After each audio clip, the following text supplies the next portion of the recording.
Singularity. Once you do, you see the rarity. Bring all the abundance to the scarcity. Rise up as one solidarity. That's rules on the script from the polarity. See yourself as someone else with regularity. Some do it for the love of popularity. That's what speaking from the heart of sincerity. Said to get it for earthly therapy. Keeping my heart free running coherently. See it pressure the division with clarity. And that's when my ambidexterity allows me to transmute with severity. People we already do never charity. So now we got this place back to capacity. Because we hit up in that ass like a cavity. Yeah. Coming out of atrophy. It's a heat of the force of reality. Take solution, you got me on reality. So what we got, I'm thinking about the gravity. Yeah. Thinking about the gravity. Yeah. Thinking about the gravity. When we back in control of the atrophy. That's what it's time to think about the gravity. Yeah. Think about the gravity. Think about the gravity. Think about the gravity. Think about the gravity. Oh yeah. Guess who's back? Yeah, check this out. Hold it down, time speeding up. Having such a hard time keeping up. Must have been love when the lightning struck. Someone, some beats, and a little love. Gravity lifts, the spirit shifts. Starship feelers return like gifts. No more tricks of working shift the tips. Damn, son, I was made for this. Fire will flip, fractals return in the crystal crack. We watch the world burn. Ancestors spoke through the gods who spoke. Most were just there, the rest just choke. Worry, let the spirit increase. Teach, on seed to reach. Speak, only words you need. Breathe, something unique. Coming out of atrophy, it's a key of the force of reality. It's illusion, even out of your reality. So move down, trying to think about the gravity. Yeah, think about the gravity. Yeah, think about the gravity. When you're back in control of the atrophy, that's when it's time to think about the gravity. Yeah, think about the gravity. Think about the gravity.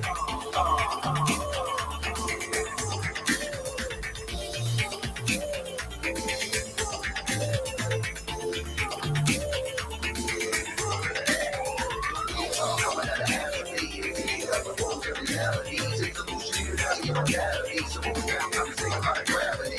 Yeah, think about the gravity. Yeah, think about the gravity. When you're back in control of the atrophy, that's what it's time to think about the gravity. Yeah, think about the gravity. Think about the gravity.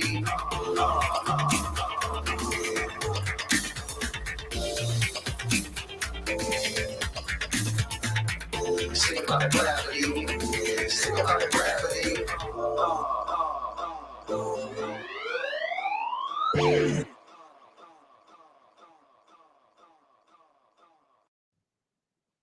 When you finally boil it all down, magic is imagination.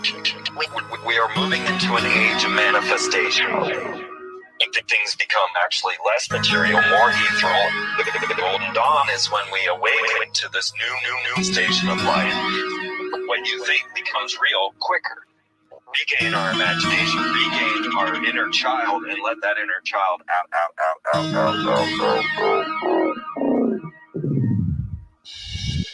My name is Frank Castle, founding member of the music group Ice Click and New York City Neo Shaman. After a serious injury sidelined my career in 2013, I decided to set out on an adventure to search for myself with the help of the plant medicine Ayahuasca. What I discovered waiting for me was something I could have never prepared for. It was time for me to become something more, someone more. It was time I became fearless.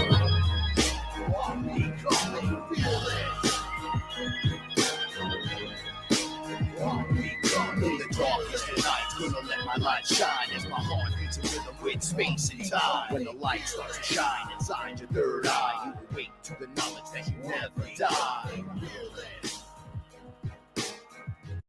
I'm becoming fearless.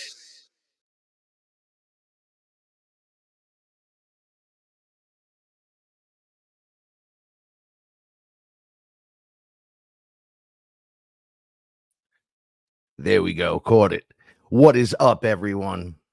It's your main man, your sorcerer supreme. back in action. Although I never did go. I've been doing interviews like crazy. But yes, what a time it is to be alive. And thank you for being here. And for those of you just tuning in, that was my new single with Sons of the Sun. It's called Singularity. I want to say this just up front because I never do promote properly. But I have been doing a lot of music. We've been getting a lot of stuff done. We got a lot of new stuff coming out. It's really good. We are now in rotation on Soul Mouth Radio in the Hudson Valley in New York. So we'll be getting credits for all kinds of stuff just for being on the air and an independent show with our independent music, not part of the system. So I try to get a pull away from the system a little bit with Sons of the Sun in terms of Spotify, but it would seem that even if you tell them don't put it on Spotify, Spotify takes it and puts it on Spotify. So we're dealing with that. Oh yeah, and I knocked my tooth out again. Same tooth, by the way. I actually knocked out too. One down here too. Okay, so I want to say hello to everyone. I don't want to go through this too fast. I got a lot of information and I'm going to break it up into multiple shows. So I'm just going to try to just take my time with this. So shout outs to Sons of the Suns, shout out to KG, revamping the website. I had to remove pretty much everything. I had a shutdown order. I had everything possible that could happen to me happen. Every item in the store was no longer for me to have for sale. Everything was out, including everything from Champion. And I thought this was the impossible thing. So I had shut the website down for a little bit so I can regather myself and then make it back here finally. So I made an agreement with myself a while back. I'm going to try to keep this in some kind of order. So just so you know, so I'm going to be working around a few things. I had almost 25 interviews scheduled from the last time I've been live on FearLess. It might be more than that. So I want to shout out everyone that's had me on in the past. We were also, because of an interview, played on FM radio. I did a FearLess interview where instead of paying me, I asked them to play my song, Going AWOL, live on air because it was an FM station. I says, I'll give you a clean version. There's no curses in it. Nothing obscure. You could listen to it. It's only 2.5 minutes long. And then they played it in the beginning of the interview and at the end of the interview. They might have played Never Touching Down as well. I gave them 2 clean songs, but that gave us instant FM radio clout, which maybe today isn't as big as you think it might be, but it's huge. Because every time that pops up now, we're going to have already been there. I was making this claim the other day. I was telling Paula, who says hello and sends her love, by the way. I was saying, when you look back at this time, while we're just all in this weird moment, I'll have been creating nonstop, even though I'm going to tell you the story of what the hell happened to me. That when you look back and you like try to chart what's going on like a chart, any kind of chart, mathematical, your own ledger of any kind, especially the music industry for me, they're going to say, he's been on FM radio the whole time. They played him a bunch of times here, and here, and here, and here, and blah, blah, blah, blah, blah, blah. He's even spoken on the radio here. I was making a joke to my brother, who I see all the time now, which is so good. I see him like twice a week for a couple hours. He said to me, he's having a full blast off awakening, 100%. No, non-psychedelic, regular person. I'm a dad, just opening up to the whole thing. And he says to me, I said, if I was to ask you, because I've been talking about this stuff for years and everybody kind of put me off to the side in my family, who are your favorite guys, because you're having this awakening, that you listen to? And he goes, well, David Icke's kind of cool. He's kind of cool. Not really into that as much. Billy Carson is the man. Okay. I've been on Forbidden Knowledge News at least 6 times, right? On multiple different shows, and they just happened to have the week's lineup, right? Where I had an interview coming where David Icke was on Thursday, I was on Friday, and Billy Carson was on Saturday. So I said, although I am not either one of those type of guys, I'm my own version of what's happening. I'm right there in the mix. I'm knocking on that door nonstop, and I'm bringing the entire Fearless family with me when I go. So Facebook doesn't let me overly promote in the Fearless group. That's why I don't go in there very often. I'm in there every day to look to see what's going on, but there's limited stuff that I can post. So I check out the Fearless family's posts, but I don't post too often because they kind of shelf it. They allow one post a day sometimes. And I'm like, what? So I kind of like moved over to Twitter a little bit, but not.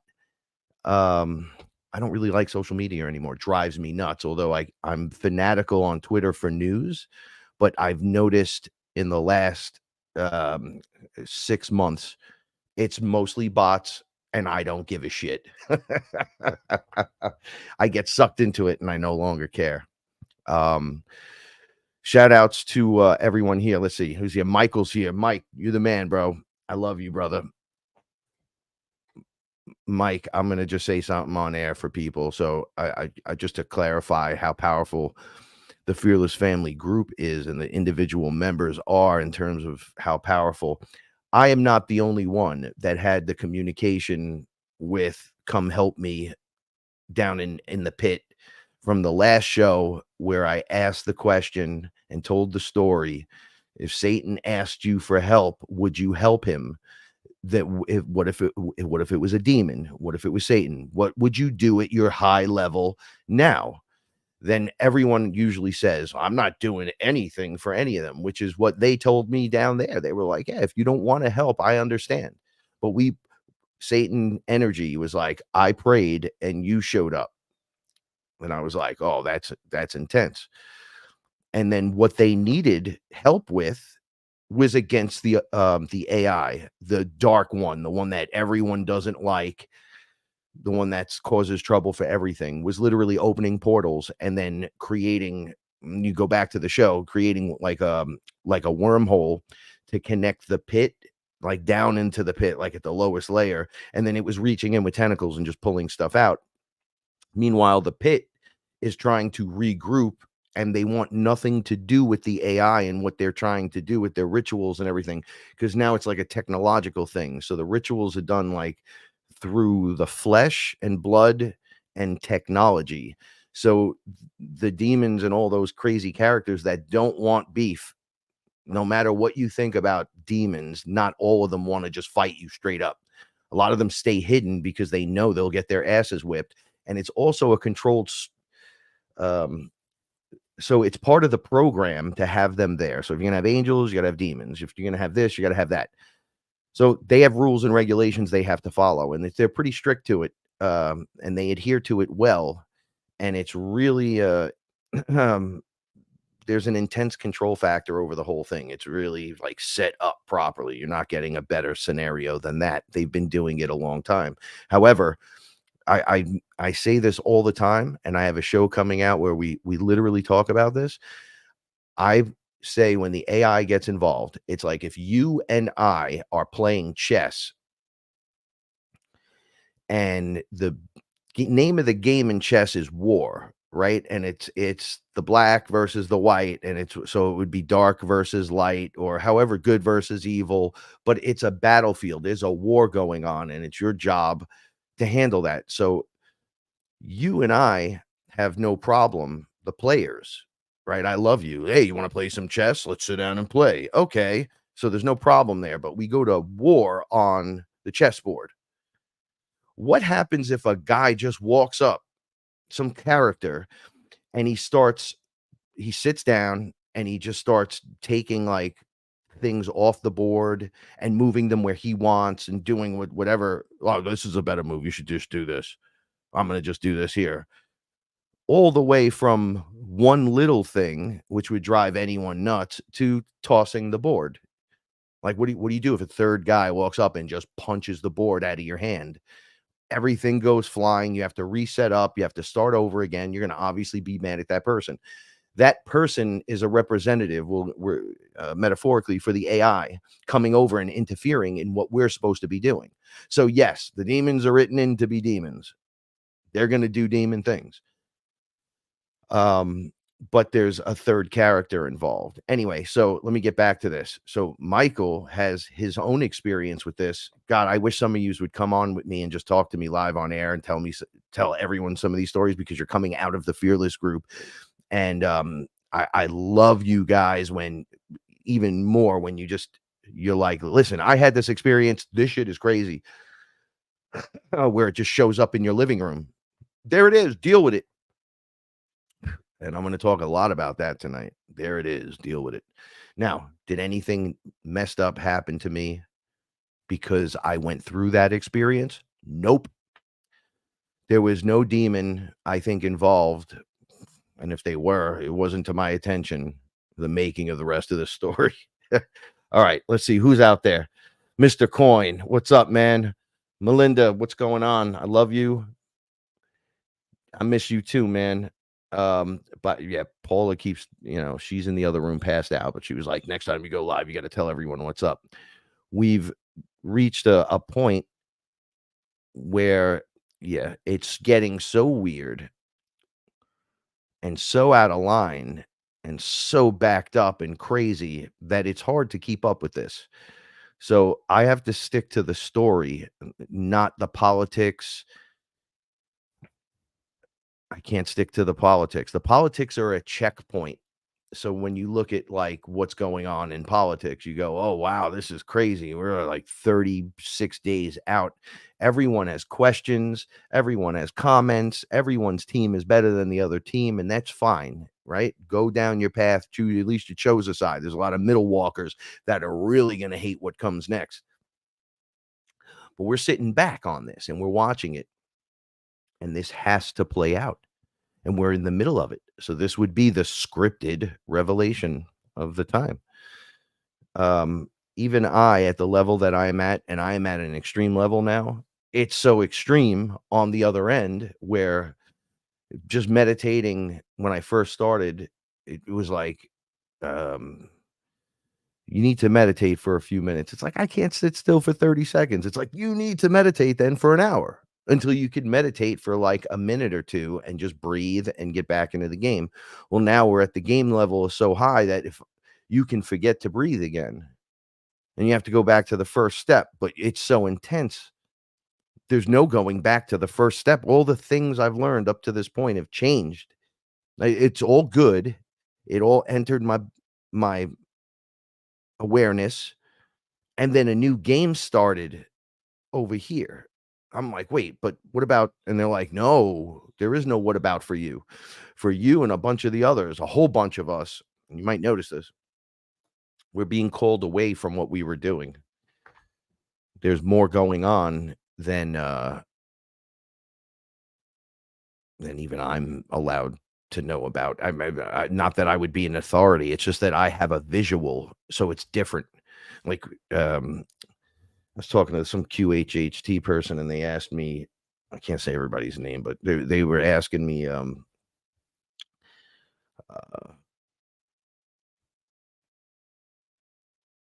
yeah. They were asking me some stuff.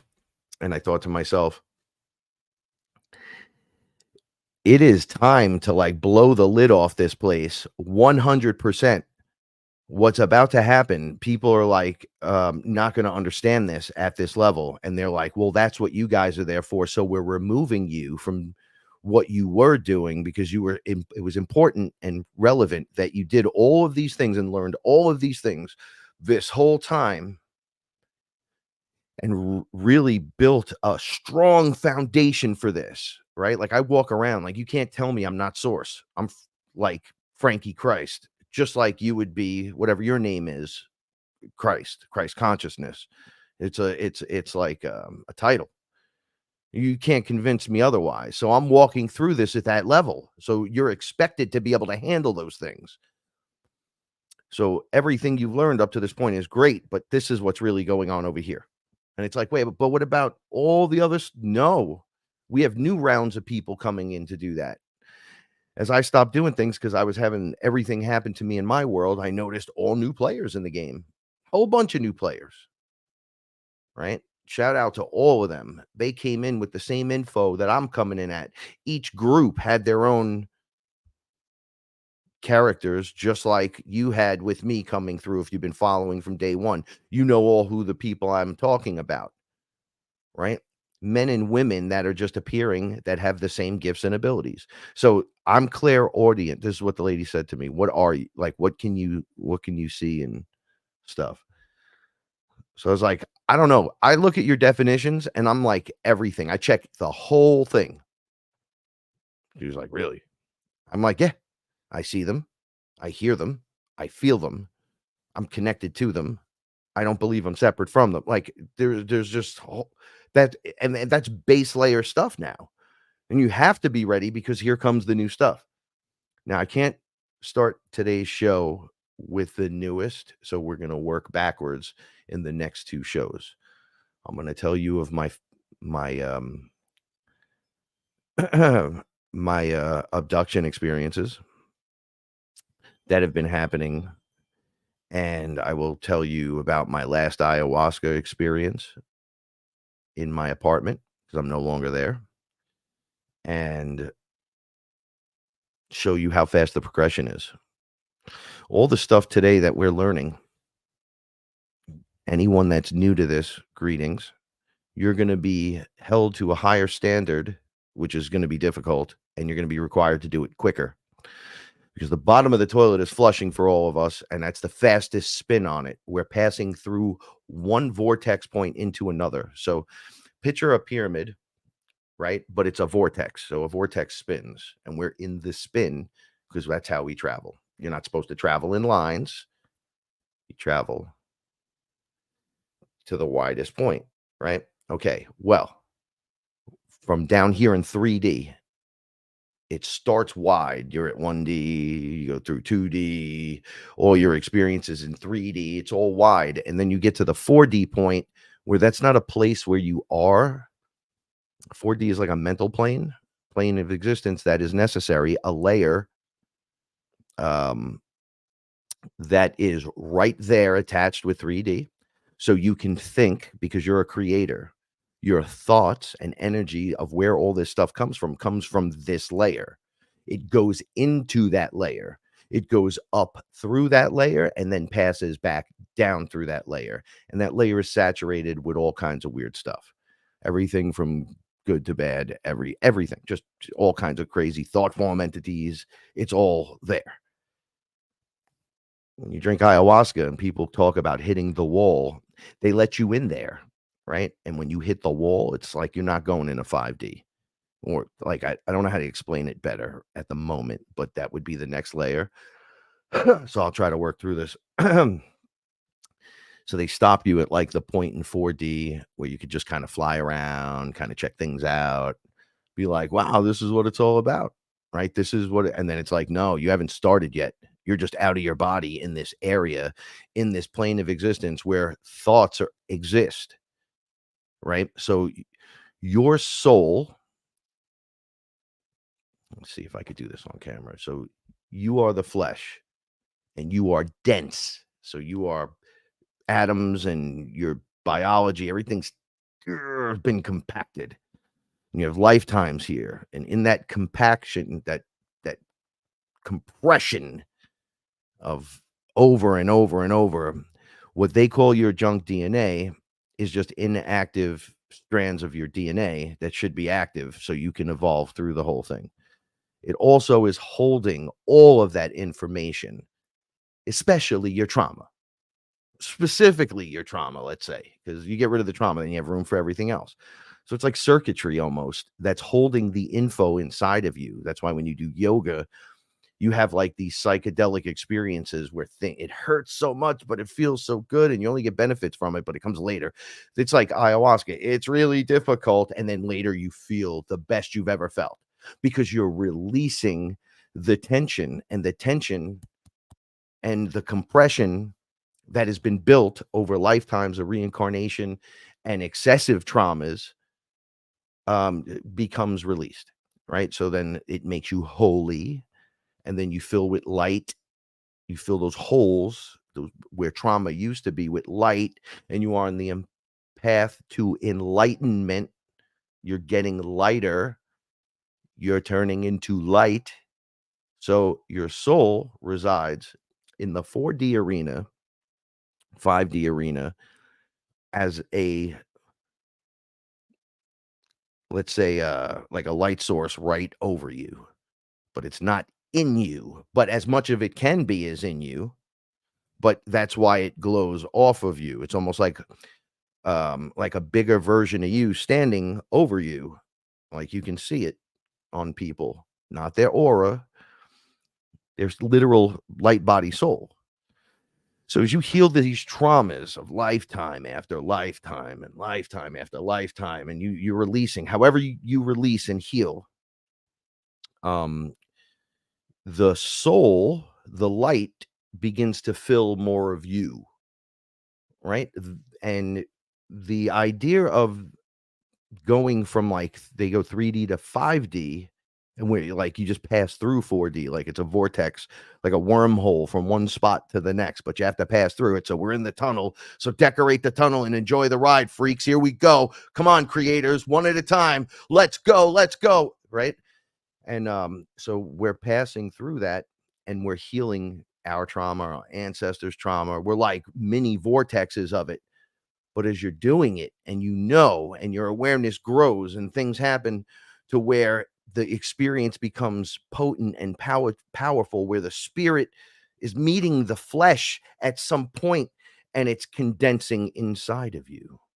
Or are you getting like, is everything pulling apart and making room so the spirit can fit inside the body? Once that locks in, you're in 5D. It's one of the little remarkable things.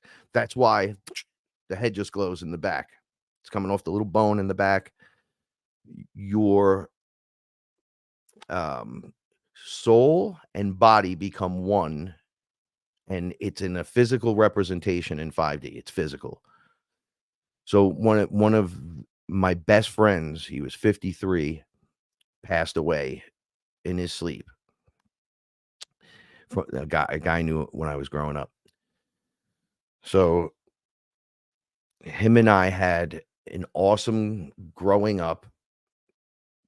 It was ridiculous up until he got married. And then I became the fall guy to something that he did. I'm not blaming. I didn't talk to him. Still never talked to him. He passes away. I find out. Everyone knows him. We all rapped with him at one time or another. He was here every day of his life. So no matter how much I didn't talk to him because he threw me under the bus, we all still loved him. We don't want anyone to unalive. He's got 5 kids. They're all in college. Like, it's just whatever. Anyway, so I was telling Paula about him, and we were talking about stories, and boom, he shows up. So he's hyper confused. He said to me, this happens 95% of the time when somebody I know passes away, and they come back to let me, or they roll into the room with me to let me know they're all right or not, or they need assistance. Like, they always come through. And he said to me, yo, I'm really sorry about all that. I went to sleep. I was in a dream. I was dreaming. And then the dream got real. And that was it. The dream became like a solid reality. Like, oh, I'm in this place now, and I'm really here. He said immediately beings like made of light just walked up to him immediately and were explaining to him that he died. And he was like so confused. So now he's telling me this story, and he's standing right in front of me. And he was a really big guy too. He kind of looked like Ray Stevens, who just passed away.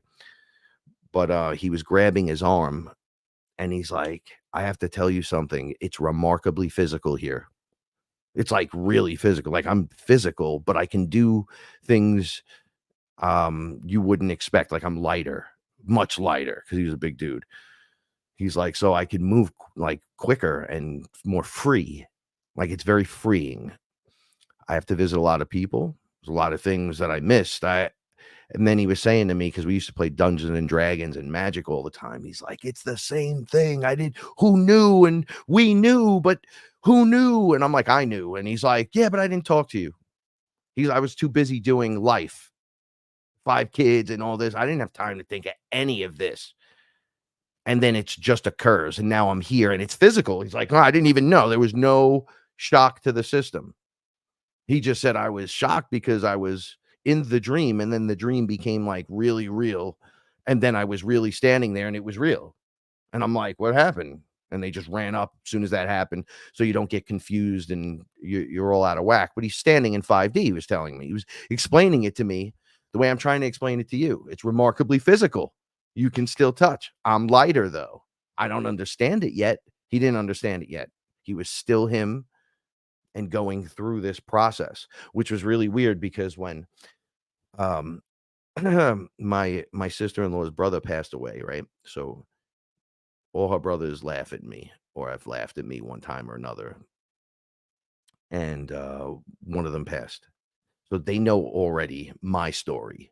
They think I'm a weirdo and think I have no clout, even though I've done all the things that are on their list of guys that should have clout, which is the weirdest thing, which means it's a little bit of jelly. So he, the oldest brother passed away. He was like 52 years old.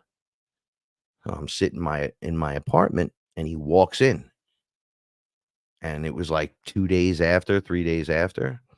And I was sitting there with Paul. I said, here I go. I'm going to start translating the whole thing. And he just looks at me. And I go, oh, look who decided to show up. How you doing, man? Did you make it? Is everything okay? And he said, you knew all of this.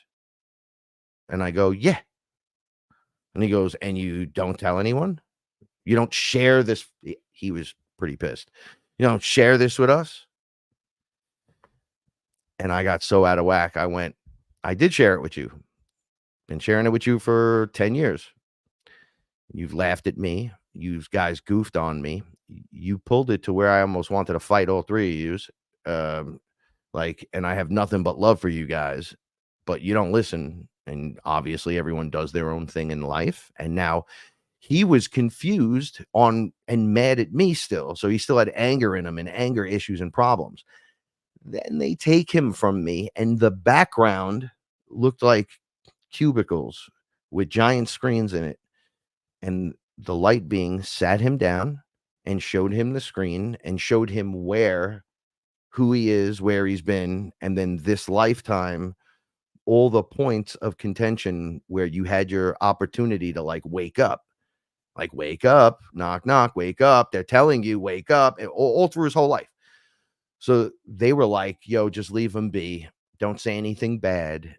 I'm like, I don't wish anything bad on anyone, honestly, except pedophiles, right? You should all burn. But we're working towards a world without them. We're working towards a world where the rubber meets the road and the spirit meets the. So there's a physical area. I'll ramble. I don't want to ramble. There's a physical area they're going to that's there, and a whole bunch. I haven't met one that wants to come back. Not one. I talked to all my guides about the coming back, and they're like, you're coming here. Why would I come back to you if I'm going to be here? You're walking right in with your body. That was the idea. So it goes far beyond being the example. Some of us, all right, not some of us, in the beginning parts, you'll get people like me that talk. You'll get people like myself that are also the example. We don't just talk and sell a book trying to make money and get fashionable about it. We're like living the life you need to live to get into the position that you need to be in. It's a very responsible thing that you want to do. However, I want my birthright back. I want all of me. I've had enough of the other thing. We're here to shatter the matrix and move through it. That's why I only save certain things. I try not to overbuy. I don't overflex. Sometimes I do, just like everyone else, with whatever you're passionate about. Because very shortly, soon, it's not going to matter at all, even though you'll still have it. And you'll realize, I don't need that. Well, I want to be the guy that doesn't need any of it. Because right now I still need stuff. Right. So we let go slowly, but I'm learning, and I'm not talking about giving things up. I'm just talking about living grotesquely, with your mind, your body, and then things around you. Like, I only surround myself with good things that remind me, keep me constantly reminded. And you're like, well, Frank, you're surrounded by, like, my mother was making fun of me. She goes, it's like a 15-year-old kid's room. Every time you give him a room, he shows up and it's like a kid's room. And it's true. I got a lot of kid stuff around me to remind me to keep that fantasy alive, because that's going to be the fuel to the whole thing. You know, demons don't do anything to me, but right before they were doing it to me and then stopped, I was smashing the shit out of them. Like, you couldn't stop me, right? Like I was a crazy spiritual superhero. And I still do that stuff from time to time, but every time I go to do it, I'm like, I should revisit this scenario and go take a look. They're like, nah, don't bother. It's a script. If we need you, we'll ask you, yo, come on. Like, there's others like you now in that position, but we need you here because it's about to get out of hand. So you have to change what you're doing. You have to change it up. You got to really change it up. They wanted me to change it up so much that I didn't go live for 2 weeks at least, because I've been debating in my head. It's been hard to pull the trigger on anything, whether or not I should change my intro and do like, just do a new intro, do it on the same beat, just update everything across the board. This is going to take time, effort, and energy. A lot of things I can't do. I'm like, I just don't have the time for this. I'm trying to do all this stuff, but I can't get anything done. And they're like, because you're not supposed to be doing it. We told you to take the year off, but obviously you had contractual obligations. Anyone that booked me got me. I couldn't be taken out that way because there were still messages for the new community. They're like brand new people listening on new shows in new places and new territories. It's very little bit, and now it's my turn to touch back. See, I'm about to work it around. See, I got some magic about to be played. Everything lined up, and I pulled the trigger. I said, I'll just wait till later to figure everything out. Just get me on here, because all the systems have changed. I'm on StreamYard. You could do a million things. I don't know what the hell's going on. And I'm pressing buttons, and I'm like, I hope this goes out. Right? They're like, see all that? You're not going to have to worry about that soon. This is why that stress and pressure needs to go. We need to release all of that. You can't have that no more.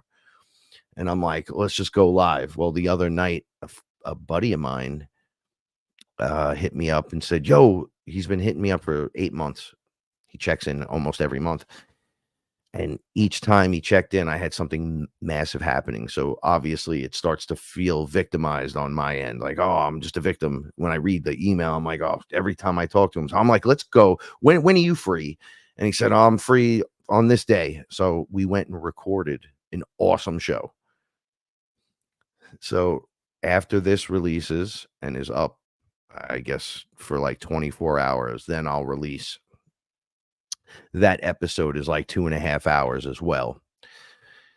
And then I got a couple more that they need to come out now, but it's going to be a high level of things that we're going to discuss. And I'm going to get into it. I'm just going to say hello. I want to check back in on everyone because I have a habit of not doing that. And I'm trying to slow it down just enough because I have so much to say, but I have a whole notebook here filled with stuff. And it has to come out in the order it has to come out. And I got yelled at by Ayahuasca for not writing down my experiences. I said, I've been writing my experiences. She goes, not since you, she goes, you don't write down your experiences, really? I go, well, I do the video show. She goes, when was your last show? I was like, all the stuff on the other shows is like you start to introduce yourself to people. How did you get from A to B, from here to there? What was your awakening like? Did you know everybody's source? That's still the hardest one. It's source, baby. And by knowing that in your heart, in your mind, in your soul, something else happens. It's different than when you're like, oh, yeah, okay, great. I'm a great spirit and I'm a powerful king warrior made of light and all that light warrior stuff. That's great. But source is source. And just like I said to the reptilians, the last time they bothered me, what is your plan on defeating source? Could you show me on paper? I had a piece of paper and I was like, yo, here's source. Show me on the paper how you're going to do it. And they were like, don't be, you guys are ridiculous. They were like, you can't beat source.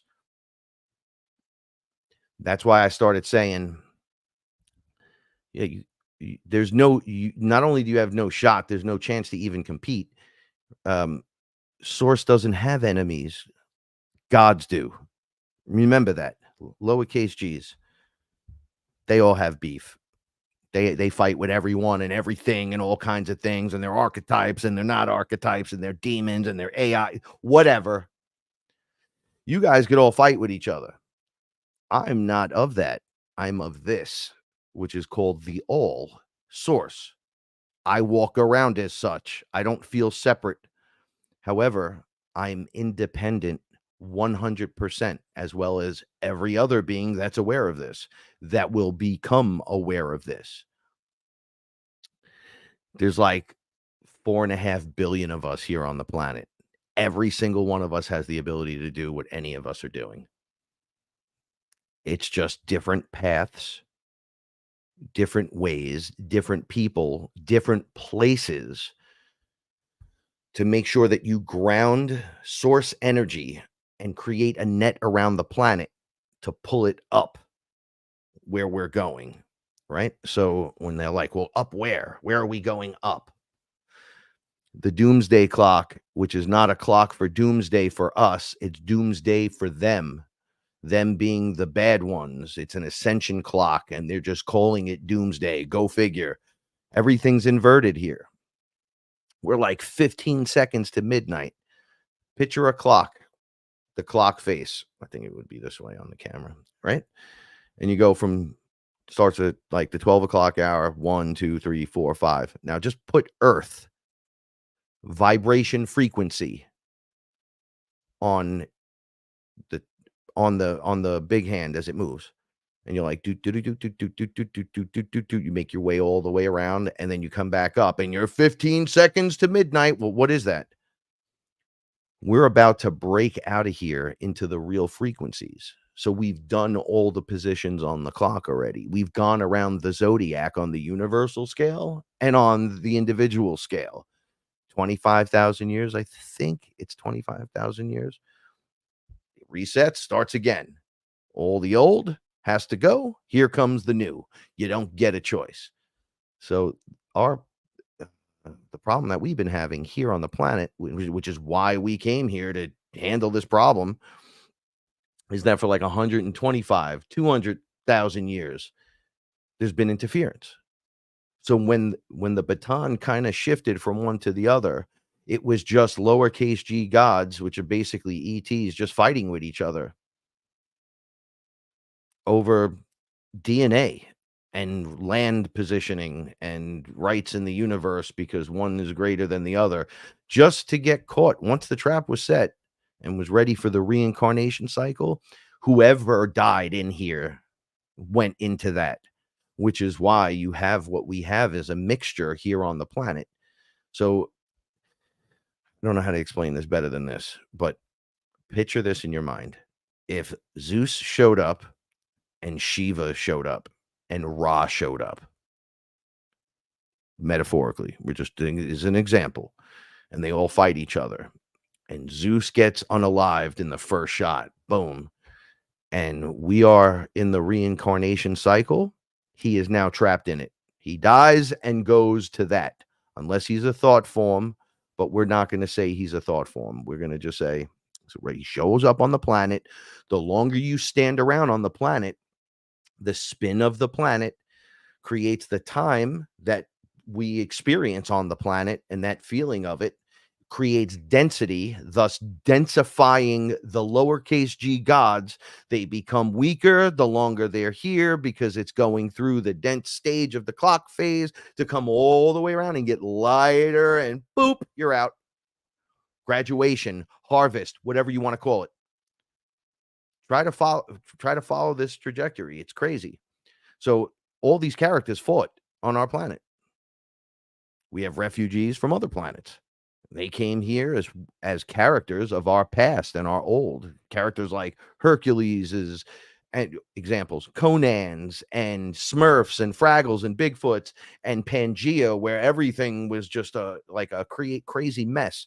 And then people from the stars. If you die and the reincarnation cycle soul trap is up, you're caught in it, which is why the kings and the queens and the ETs and the Smurfs and whoever else is the little people, the big people, the giants, they're reincarnated on the planet, and you carry the DNA. How much of it is unlocked is an individual thing. So I can speak for the generalized structure of the whole thing. In my experience, I could put out facts throughout everything and everyone, but you and only you will know your stuff. So I can't tell you about you. You need to know about you. I had to find out about me, and I found out after moving how people really feel about me, and it was confusing and upsetting on a level I can't explain. I can try, but then I might cry because it was just so crazily hurtful. You guys know me now for at least 7, close to 10 years, some of you. I've never hurt anyone, and I've only helped people, yet people still see me as an interference on the highest level.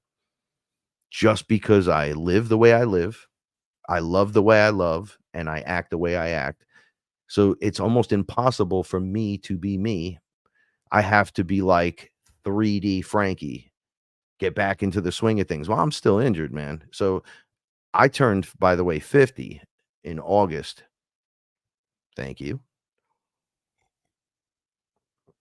Wow, look at that cup. Yeah, the universe rewards bravery. Oh, you like that?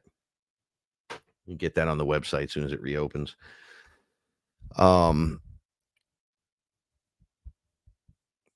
Very hurtful. People are very mad at people for a lot of things in the world. A lot of projecting, a lot of wearing the masks.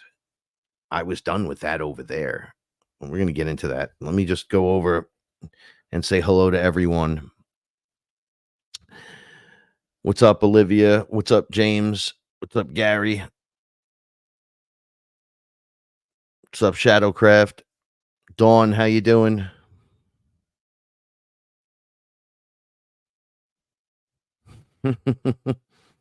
Greetings. Hey, Nick's here. Zervos in the house. I can't wait to see you, brother. It's going to be a good, end of November or Thanksgiving-ish. What up, Weapon X5? What's up, Crow?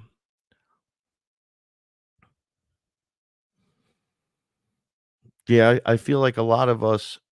What's up, Hans? Lexi, can I tell you a secret? I thought about you right before the show today. Popped right in my head, like as if you were calling me, making a phone call, and you were like, "Hey," I was like, "Hey, look." Thanksgiving, perfect. It's gonna be nice. Yeah, me too. It's been way too long. So, we're gonna go back in time a little bit to immediately following the last show. The reason why I never went live again after that show, other than doing other interviews, was because my landlords, new ones, broke the lease. They literally came to us and they came out and they planted in the yard, and the front yard goes right to our front door. So anyone that's been there knows what I'm talking about. It's like a grass patch from the front of the house to the back of the house. They loaded it with like garlic and tomatoes or whatever. They dug right into the ground. They were just going nuts. So they had just fixed the upstairs the 2 floors upstairs. They kicked out the middle tenant. And then, I mean, down to there was nothing except the wood beams in this place. So they cut off our heat and they raised our rent like a ridiculous amount, like $600. We were like, what? And they were like, what are you gonna do? So we had it contracted till October of this year, which would have been coming up. And when they got to the point where I guess the backyard became Animal City when they planted that food, there were cats, raccoons, squirrels. I mean, birds beyond what you can have there. Like, just they swarmed, they dug everything up, they ate everything. So the guy blamed the cats on destroying the whole place. So he said to me, I need you guys to leave. We're breaking your lease and we want you out so my mother and father could have the place. So I'm like, oh, you should have just said that up front instead of, I'm trying to find these cats. They're forever home with me and my wife. I call Paul my wife, by the way, and we're engaged. So that happened. So technically she is. But it happened so quickly. They were like, you have 30 days. This is what they told me. You have till the end of the month to get rid of all the cats. This was ugly. This turned ugly in one little argument because the guy was getting uppity, and then I just talked to him and I put that down. He's blaming the cats for everything. And I said, yo, it's easy to pick on someone that can't pick on you back, huh? I said, there's been no problem here for 10 years. You come along in the first 3 months, there's problems and you're causing all of them, but that's okay. We're going to just take everyone and leave. So he's like, no, you don't have to leave, because he wanted the rent money for a couple more months. He goes, but all your cats have to leave. I said, so you're basically telling me to get rid of my family and then you can stay and pay me all this ridiculous amount of money for no heat, right? Like, it turned into like fire bursts. So with all that, Ayahuasca said to me, well, I had been saving from the majority of my clients, always the leftover from the ayahuasca. I never throw it out. I just move it forward and I keep that for me. So I have this really potent, it's like gotta be thousands of milligrams of potency. And then I reduce that to about a cup and a half. And I said, well, we're leaving. And my mother said, come back home to the house that you grew up in. Bring Paula, bring the cats. So now I'm in the kitchen with the ayahuasca and I say, okay, this is my last one here. And I just drink it. I drink a lot of it, not all of it. I still have some left, but I was told today actually that I have to throw it out by ayahuasca. I have a lot of new fresh stuff I have to try, and she said the old stuff is still attached to the old stuff, so you got to get rid of it now. She goes, you did good, but now it's got to go. So I take my place in the living room, and she says to me, you're relatively good, because I had done a few mushroom experiences, but they were very just me getting worked on prior to this. So that's why I never really spoke about it. And the one that with the demon had come to me, that was like a month before that. Because it takes me sometimes to really integrate the story, because I don't want to miss anything. So I got to I got to write stuff down, because now it happens so much. You got to jot it down, or you got to put it on video, or don't. But you got to talk to someone about it. I go right to Paula, this is happening to me. Oh, and I just tell her. I don't never lie to her. There's no reason to. I don't need to fake the funk. I don't need to show off. I don't need to do anything. Some days I'm a little baby and some days I'm not. And when I am, I go right to her. Hey, this is what's happening to me. So I share it with her is just as potent as sharing it with the world, because a transformed me will get you transformed in your position. We share the energy. So it's more important that I do it than talk to people about it. I just tell who I need to, so I can become more aware that when you talk about it, more comes in. It's like, oh, okay. So you did see that. You did notice that. Did you know there's more magic behind that? Behind every mask, there's another mask and another mask and another mask. And behind door number 2 is door number 3 and door number 18. And you never went this way. Oh, check this out. So ayahuasca says to me, so I'm not going to talk about the cats no more and all that other stuff, because some really devious stuff happened. So next episode, we're going to get into like how I got here. And this is my story for this episode. And if you're sharing any of this stuff, please let me know, because this is where it gets crazy. This is the internal stuff, like why you need to know you. My story's fun. It's cool. It's always the story, though. Notice I'm not out there promoting UFOs and all this other weird stuff. I'm not I don't have classes where you come and you get charged for me to show you the way. I'm doing that here, which is why everything hates me. Okay. So she said to me, ayahuasca said, I gotta put my glasses on. Don't make fun of me. You wanted the truth? Let's get to the root of all issues.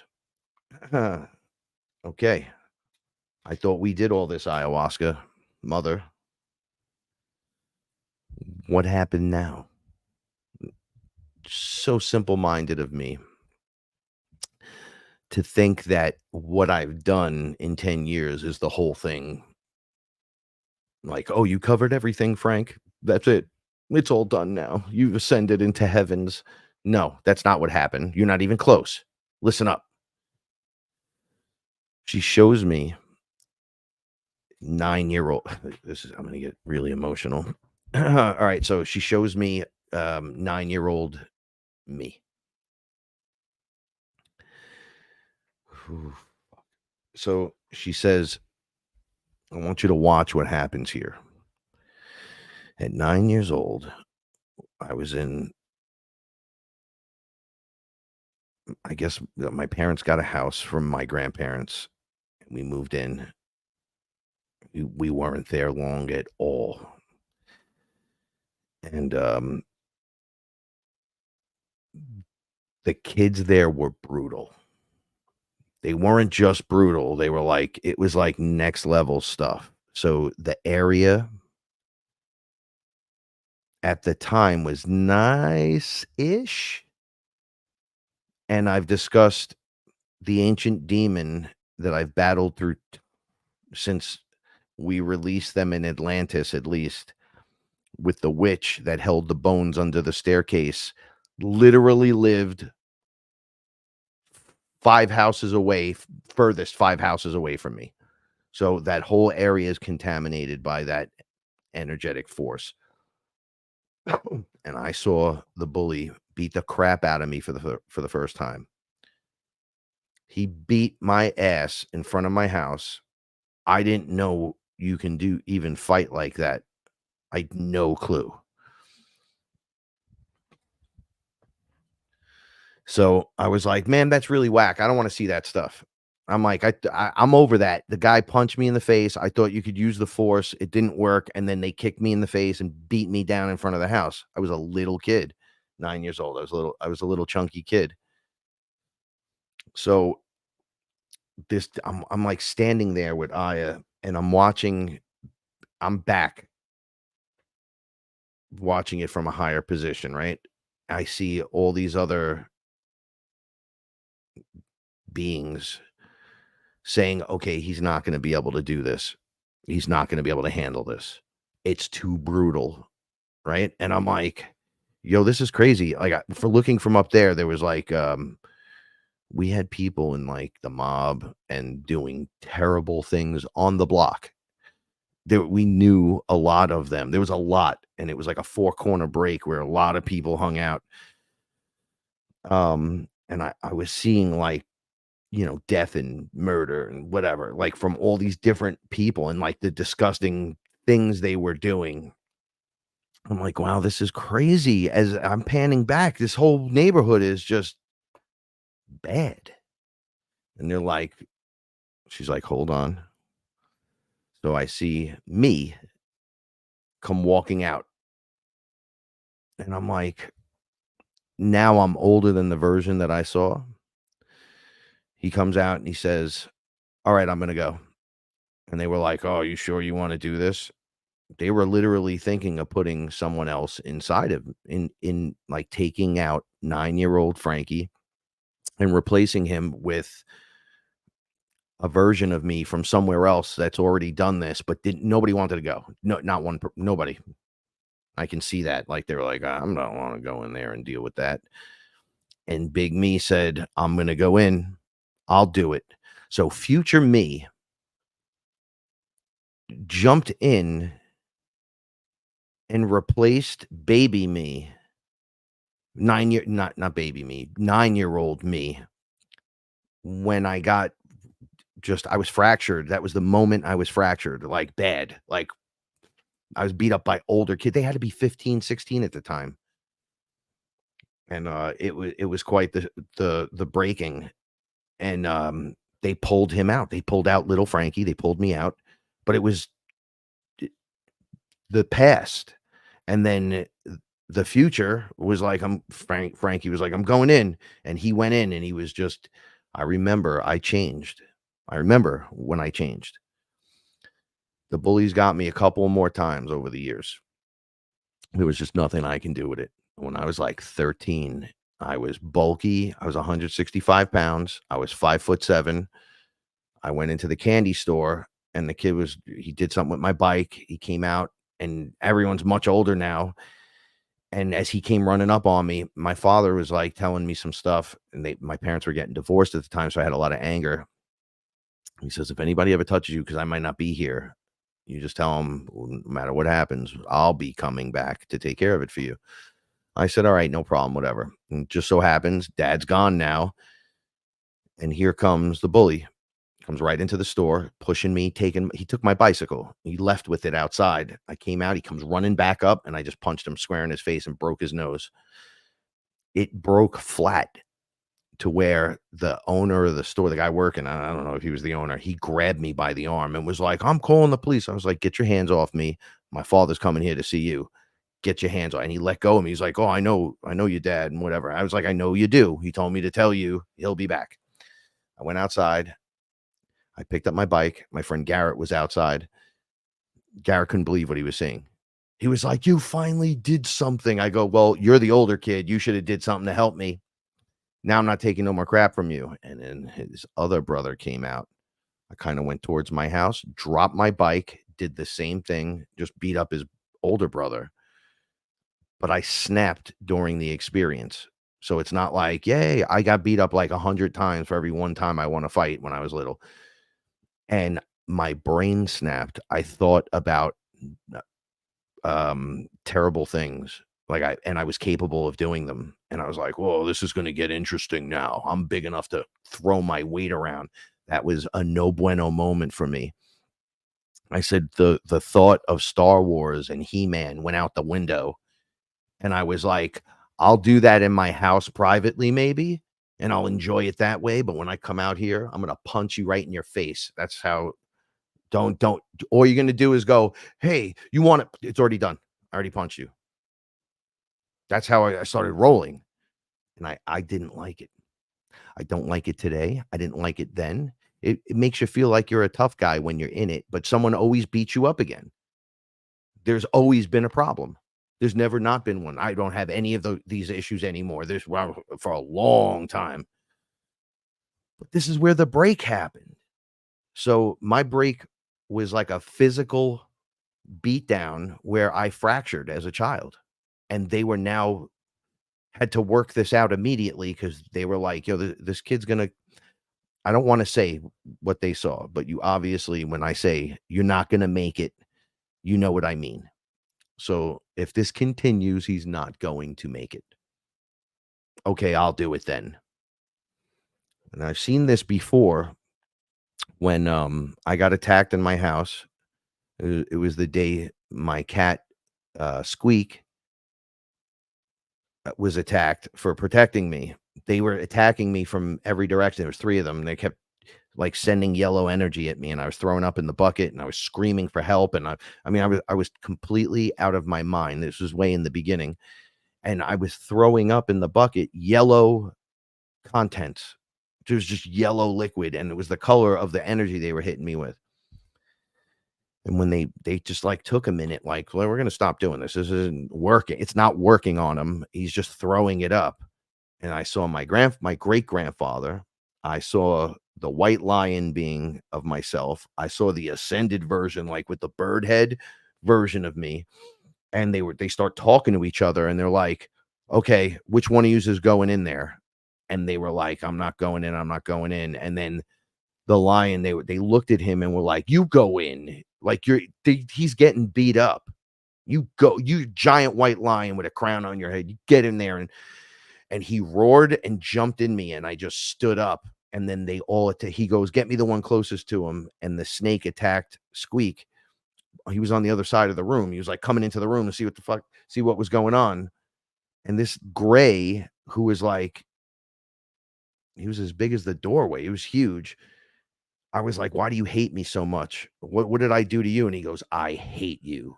And he leaves. And I'm like, what? A few days later, Squeak passed away, had to be put down. He's just immediately started like losing his mind. Just staring off in the distance. Like it happened so fast. We didn't know what to do. We immediately went to the vet, and the vet was like, you got to put him down right now. He's losing his shit. And I was like, he is. I saw him sitting at the food bowl just staring for like 5 hours. There's nothing we can do. Every time we move him, he just walks back. And then they x-ray him. And then I've showed the pictures on air. I called Ra from Eye of Ra. Shout outs to Ralphie. Showed him the pictures. And the guy says, you're supposed to be able to see the bones and everything in the cat, right? You can't see any of that. It looked like a bubble. And then a snake head with 2 teeth, and then like the 2 fangs coming from where it looked like the tail was almost inverted into the body. That's like a snake's piece. And the vet's going, I don't know what that is. Like we tested the blood. He's got this disease that really can take you out quickly. It's a very bad cat disease. I'm like, how could he just get that and die like that? Just like that. He was healthy. He's a year old. 1 year. Oh, they always go for the innocent ones. However, the lion jumped into me and took over for a minute. And when he was in me, I was unstoppable. I was like spiritually, I felt like a different guy. I was like, what is this? Now it's still me. It's just that version of me. So it was weird. It was like a possession of yourself from one of the other versions. I'm like, look at this. Your ancestors really are standing there. They really are trying to help. They really are being a part of this. These things are really occurring. Now, when you hear about like this space program where the 20 and back and the this and the that, you could kind of start to see that if future you has the ability to do something and goes in, he could get involved. You mean the future version of me is standing over there looking back like, oh, I can see now. So now I'm going to echo back to the one that is aware and to the moment, trying to get that moment sooner. Be aware of me. Be aware of me. I'm with you. I'm with you. And it echoes out. And then I turn around and go, I hear you. Oh, by the way, I see you. I was like, what's up with the clairaudience and the clear visuals, whatever you guys call them? I go, I could see up and down in density. You're a creator being. You should be able to do anything, everything. Not at first, but if you have one thing, it expands into many. Right? Making what you initially did really awesome, but now it's time to move on and do this. Like we're being called to like do something that's never been done. And now that I'm here with everyone, with all of you, I realize I'm a bumper for the next level.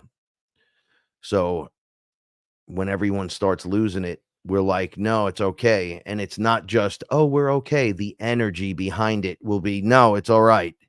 Everyone relax. We got this. It's not going to be great for everyone. It never is. The more awareness you have, the more you realize what's in the program that you're experiencing in this false matrix. I'm sorry, but some of it's not real. Some of it's a lot of it's contracted, and some of it is just somebody's got to be the witness to the experience. So there's people that are observing and there's people that are involved. And if it's your part to do any of that stuff during this time, then you're being called to do that. That's the best I can say. I am being called to watch and observe from a high level, to not get involved so I can pay attention to the transformation, so I can watch and dissect it as we go, so I could explain it as a regular human being to the regular human beings, right? No, this is supposed to happen. This is okay. It's purging, right? So whenever I say, oh, you're probably purging because there's an eclipse, my mother, family members, they laugh. Now we're at the point where they go, oh, and I go, it's a full moon again, 3 days up, 3 days out. And they're like, oh man. I'm like, now you're going to know next full moon cycle. If you didn't fix this, you're going to have that again. They feel the energy coming again. Next full, now it's, oh, it must be a full moon tonight. So you go from being the villain to, ooh, hey, did you know it was a full moon? Can you feel the energy? It's really crazy. And you're like, yeah, I know. 10 years. 10 years. So the funny part, I go back in music, and from our very first album to now, Paul and I were like going through all the music one day. We were laughing, and then I was going, look, it goes to conspiracy, air quotes, has been there the whole time. I've been talking about everything happening right now since 1997. It's the weirdest thing. And back then, I wasn't a very good rapper in 97 at all. I didn't even get good until like 2001. But when Heist Click Invincible came out, right? Like, it was like a fire in there. And inside of that was every, I got to watch what I'm saying on here, I think. Every conspiracy you can imagine. Everything. Oh, by the way, YouTube removed any time I've ever mentioned the boop boop, 19. They removed all my videos where I even mentioned anything involved with anything like that. That was another thing. I was fighting with them. If you notice, I'm still at the numbers that I was 5 years ago. It's driving me nuts. Then I stopped doing anything with them. And then it went up past 1,800. 1,800? What are you, mad? Okay, so in time, they were showing me the spiral circles, right? Inside the spiral circles are moments in time. We might call them like the staircase.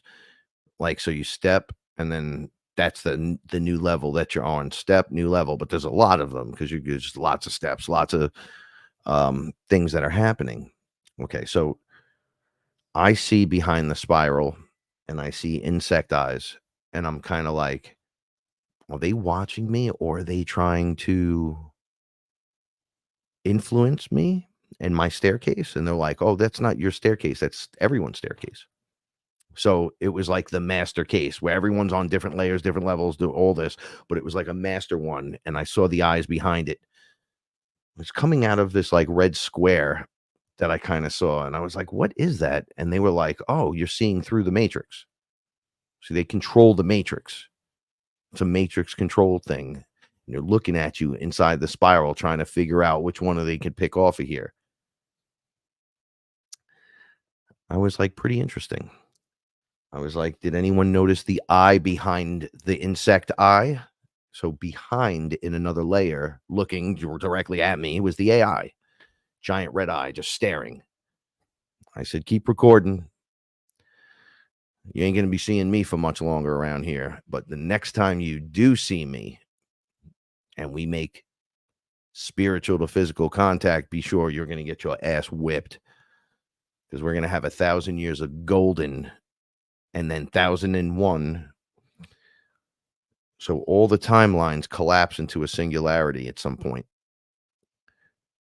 It's before that, it's the you go left or and we go right on the train, like the train separates and you're in two different places, two different timelines. So you got the AI timeline over here, where there's all the cyberpunk stuff and cybernetics and the takeover and however it decides to work itself out. And then you have the 5D ascension timeline, which is just it's supposed to be the regular timeline. So all your timelines are going to collapse. You're going to experience the split where you have to make a choice. And you're in the train, everybody's riding, there's two of them. And then at some point, they just kind of pull away from each other. They're still kind of connected all the way down here, but they're going to pull away eventually. So you can jump back and forth. You could contact people on the other side. You could do all kinds of crazy stuff, but eventually it's going to make a move. But it blurs out and then comes back. They're like, you're supposed to just have the one.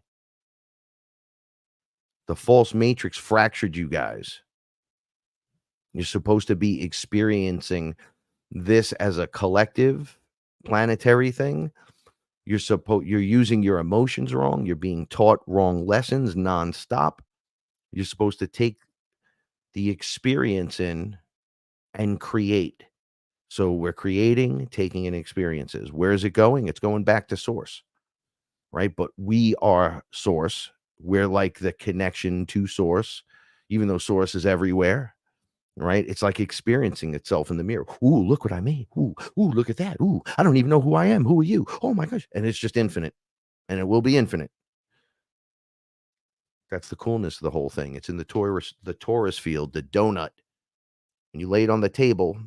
If you were walking inside the donut and the torus fields activates, the energy collapses inside the hole in the top of the donut and comes out the bottom and comes back up again.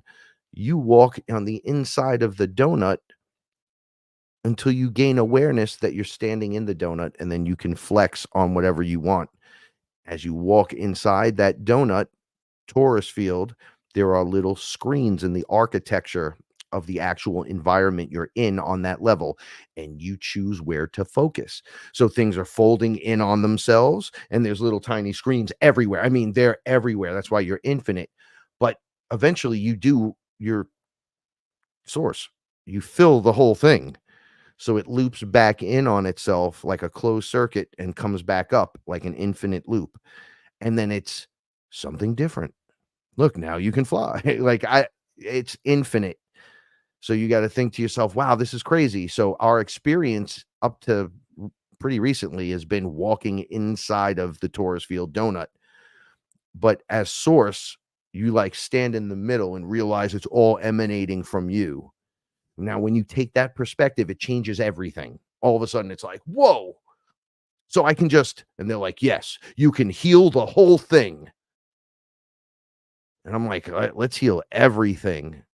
Like, stop the process for a second. Light up everybody that has trauma, every window. And you're like, whoa, look at all those windows of trauma. How did all those fractals get in here? How did all this happen? You know what? I don't even care. I'm healing them all. I don't have to have the definition of it. I'm healing it. I'll find out later. I don't want to know every trauma that's ever been done to me. The last one that they showed me was the most terrible of all time terrible things. And I've talked about it on the other shows. I'm not going to revisit it. It's just, I can't keep seeing that, but there's so much. Heal it all. So I ground myself, heal it. Then the new time it flips through, it's all clean and clear. It's all new stuff where you're starting from baseline. And it's like, wow. So you could do this and you could do this and you could do this. Oh yeah. And it's infinite.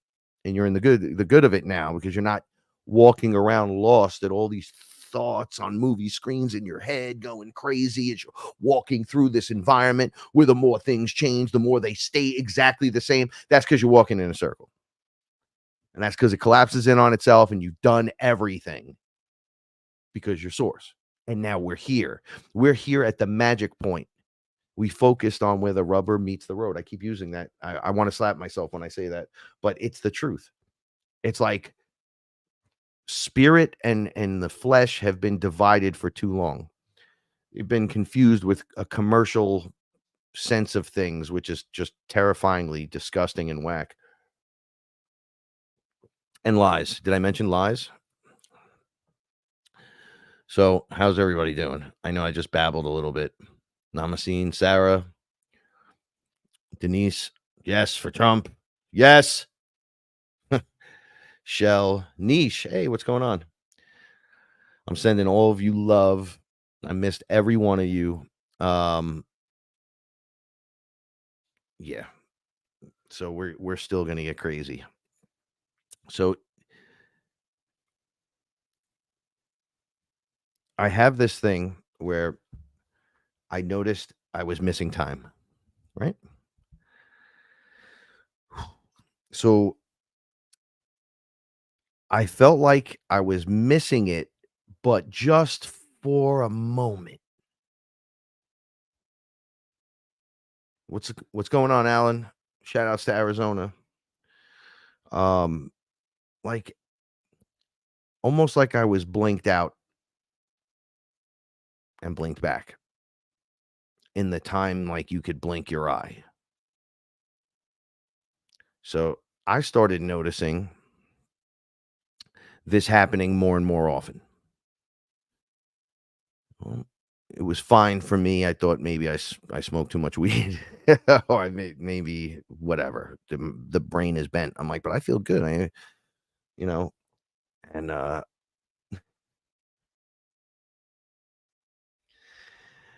Paula comes in the room and says, yo, I think I'm missing some time, right?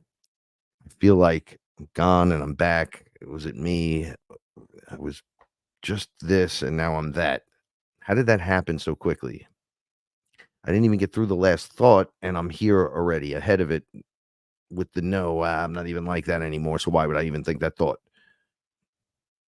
I looked at her and was like, oh, wow. So Ayahuasca says to me, now remember that spiral staircase we were just on? I'm like, yep. She goes, now here's yours. Came around me.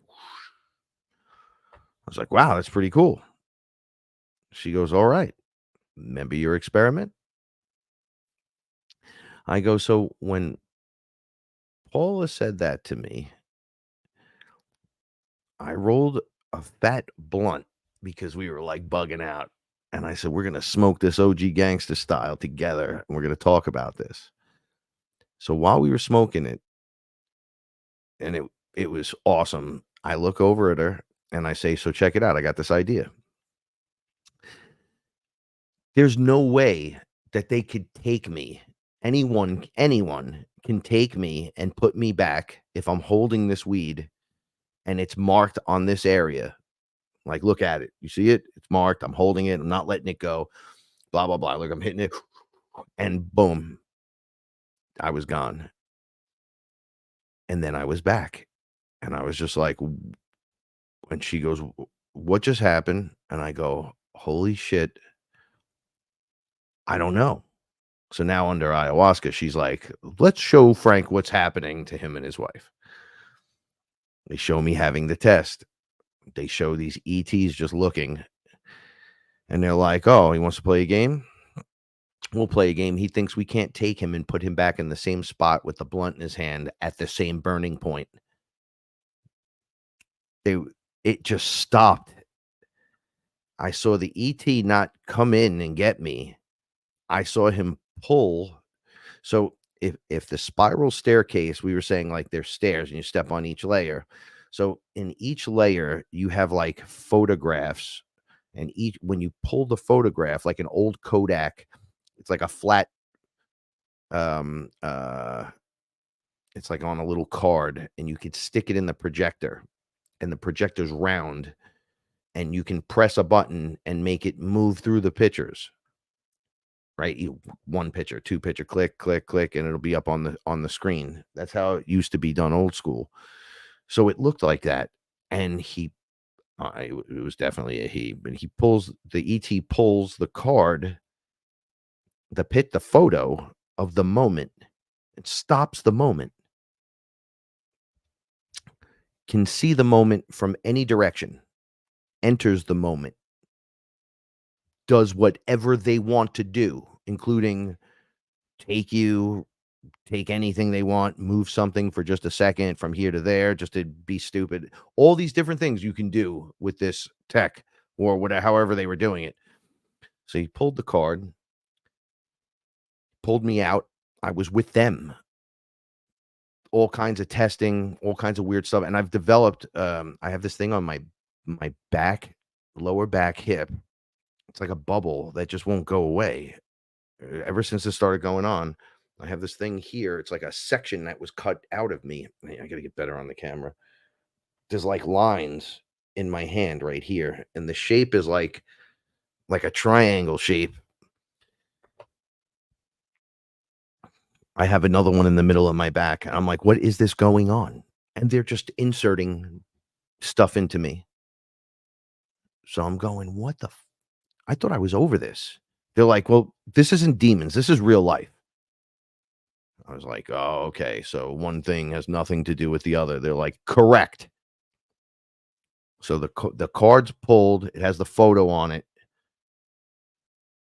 The metaphor is each picture has 1,000 words. They enter that moment, do what they need to do, reinsert it.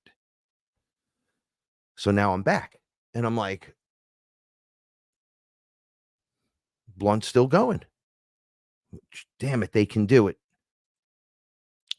Then I see the good guys roll up, when I want to call good guys. And they're like, yo, pull that card. What card was that? I see all these other guys, like other beings going over, like going through the photos. And then they pull it. And they're like, here it is. They go back in and put me back to fix everything. Don't let them come in. So now they put the card back with the photo on it. And I'm like, Frank is just sitting there blinking in and out. Like, and I'm going, what's happening? What's happening? So the ETs that started this whole thing, the darker ones or whatever, I don't know what they were doing. They were like tagging me. It was very not cool what they were doing. So then they started going backwards in time, right? They went down the staircase and they were like, oh, here's a good moment. They'd pull the card, get in there, mess things up, create scenarios that were just so terribly awkward. And they're like, that'll throw it off all the way up there. Reinsert the photo, go back. Good guys, come down. Boom. Pull the card. Okay, so now they're battling over this. Meanwhile, I'm just sitting in the chair. Like, I can't believe this is happening to me. I'm having like flashes of things that didn't happen, but could have happened. Then things that did happen. Did that happen? And I don't remember it like that. Boom, going back to normal. No, it was like that. This has been going on for quite a while. They thought that by going in to the little moments of time that they can change me on the other end, because attacking me here isn't going to work because they're watching immediately. Everyone's watching immediately. So now they're watching them go backwards. So that this is creating, first of all, the good guys don't always get it right. Let me just say this right now. Sometimes they just don't get things right. So if they put you back even a millisecond off, your heart feels like it's off. I can't breathe. My heart's fluttering. I got a headache. I'm fucking exhausted. I don't understand what's happening to me. I can't seem to think and square up with myself. Why can't I ever catch up with shit? Yo, they're keeping you out of frequency. Not just the good guys, and the bad guys pull it. They're purposely trying to get you out of frequency. It's almost like a battery drain on the other end, but they're playing the game back and forth. So as they're trying to put things back, if objects are moved, sometimes you're like, bro, wasn't that just, wait, it's right there. It's like that USB thing, right? You stick it in correctly, it doesn't work. You flip it, doesn't fit at all. And you're like, huh? You flip it again, it goes right in. And watch them doing this. And I was like, I've had enough. Point me in the direction, because we're going to put a stop to this right now. They were like, so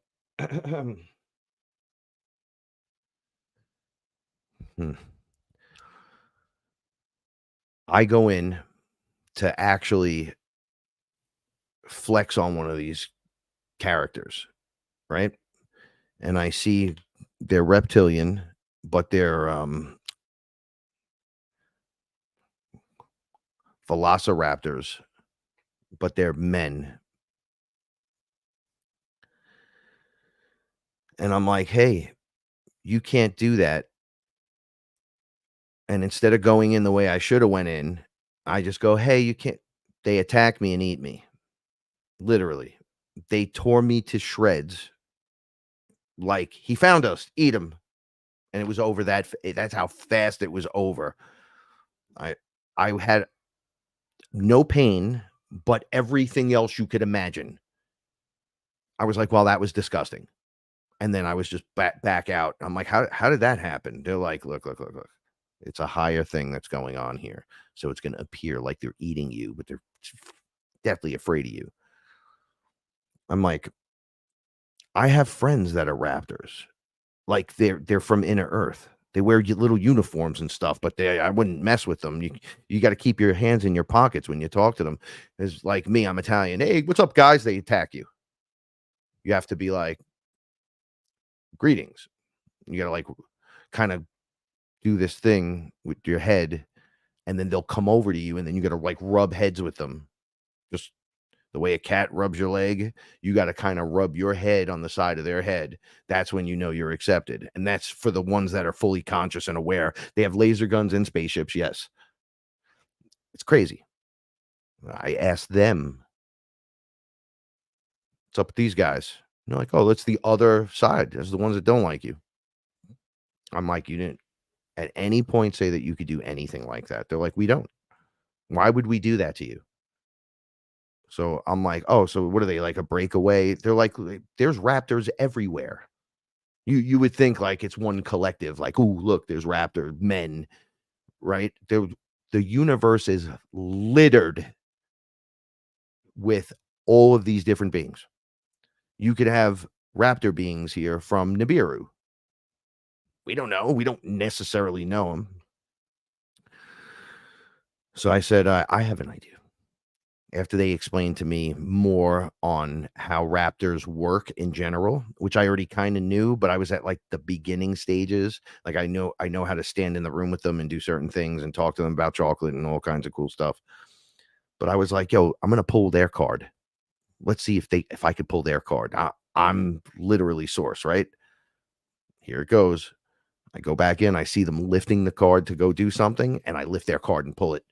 And they lose it because they're not like everyone's from source, but not everyone's source. Big difference. You are wearing the flesh of this creature, which allows you only so much. If I pull the card on you, it's not like pulling it on me. You completely shut down. It ruins the whole thing. You know, in a collective, in a hive mind even, or a group, where they're kind of like connected on an emotional level, physical, like in a nature thing. If I do something to you and it looks wrong to the other members of the group, they attack you and kill you, not me. They don't even know I was there. I moved your card, moved some stuff around. Now it's all your fault. See, this is just like when they sent us into the enemy's rituals while we were under ayahuasca, and we'd have to dive in from these really high points. We'd go back in time, land at the ritual, and start disrupting the ritual, kicking over dishes and overturning things, putting words backwards, making sure people didn't show up. Everything from the obvious to the most unobvious thing. All you have to do is disrupt one thing. It ruins the whole ritual. It brings the whole thing down. So if I disrupt the ritual in time, even though if I disrupt the ritual here, linear, let me do it with this hand. If I go back in time and disrupt it here, it doesn't mean that when I come back here, it's going to be fixed. What it does is all the fractals of the would be, could be, should be, maybe, and all the different timelines that it echoes out in, I've now entered the timeline and did something different. I said, you read it wrong, and there's no kid to sacrifice, and there's you couldn't remember. Oh, he pooped his pants. He ran out of the room. It just takes the 1 second to say the demon's name wrong. It's a wrap. The battery starts diminishing on all these other timelines where it would be, could be, should be, maybe, all the way echoing all the way back around to ours, where their battery drains. The evil, the strength of the darkness, it's not even the darkness, the evil starts to drain and they don't have power anymore. Maybe it's what we're doing mixed with going into the new age where you have to give up the old power structure.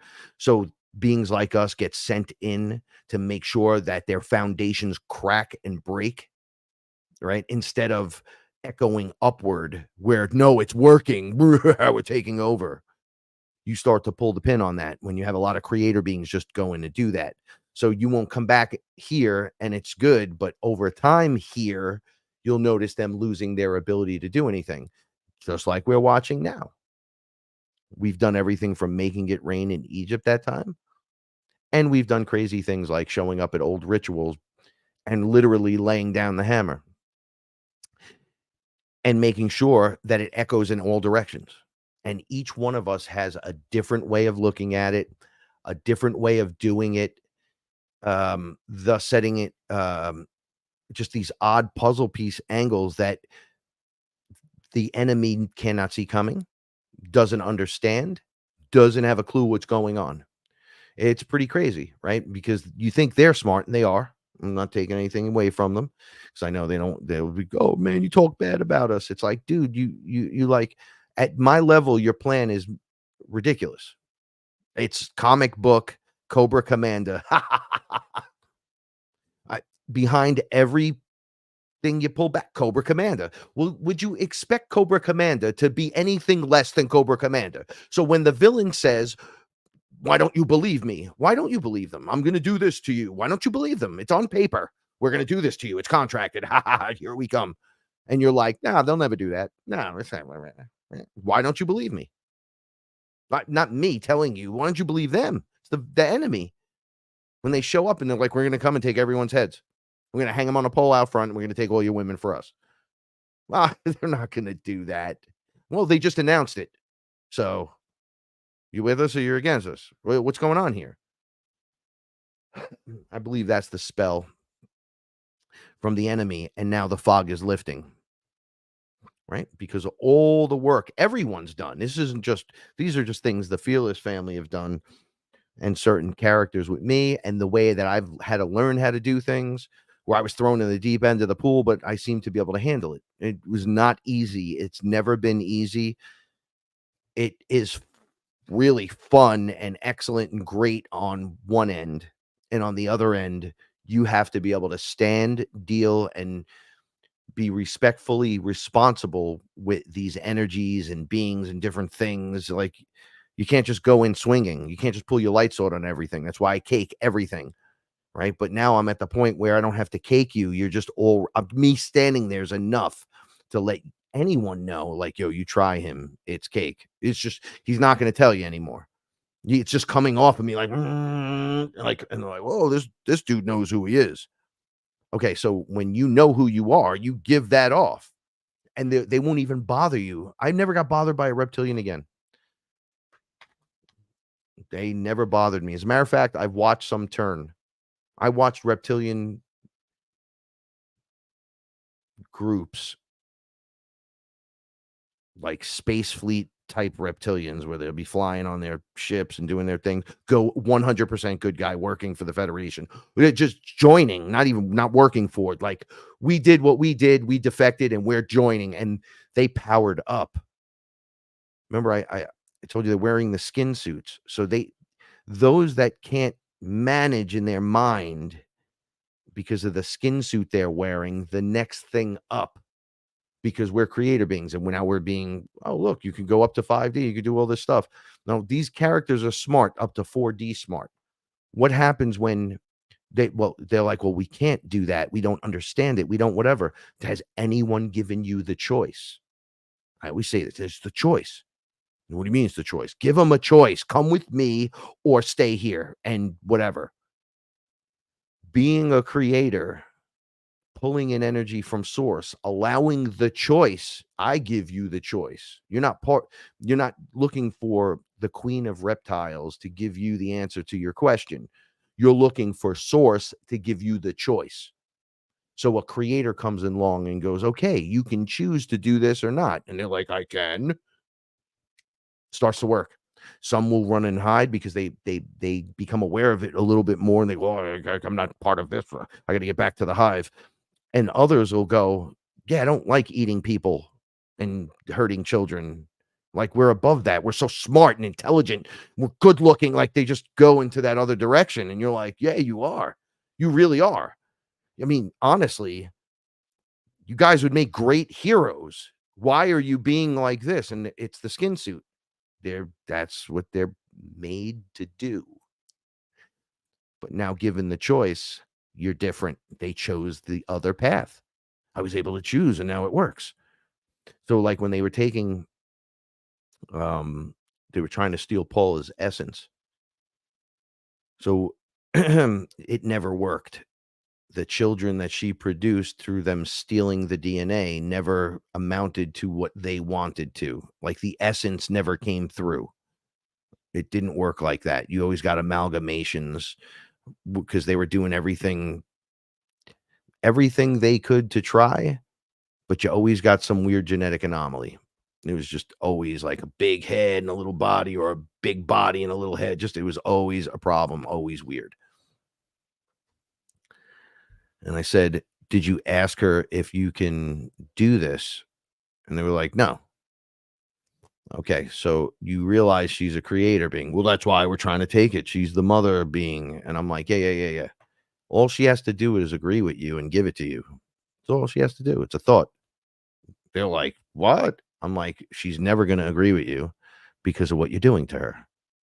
You could have just came and asked. Did you try to ask? No. You didn't even try to do anything like that. Nope. Well, then you ain't getting nothing. And don't come to us with these kids, these genetic anomalies, and be like, well, we have your children.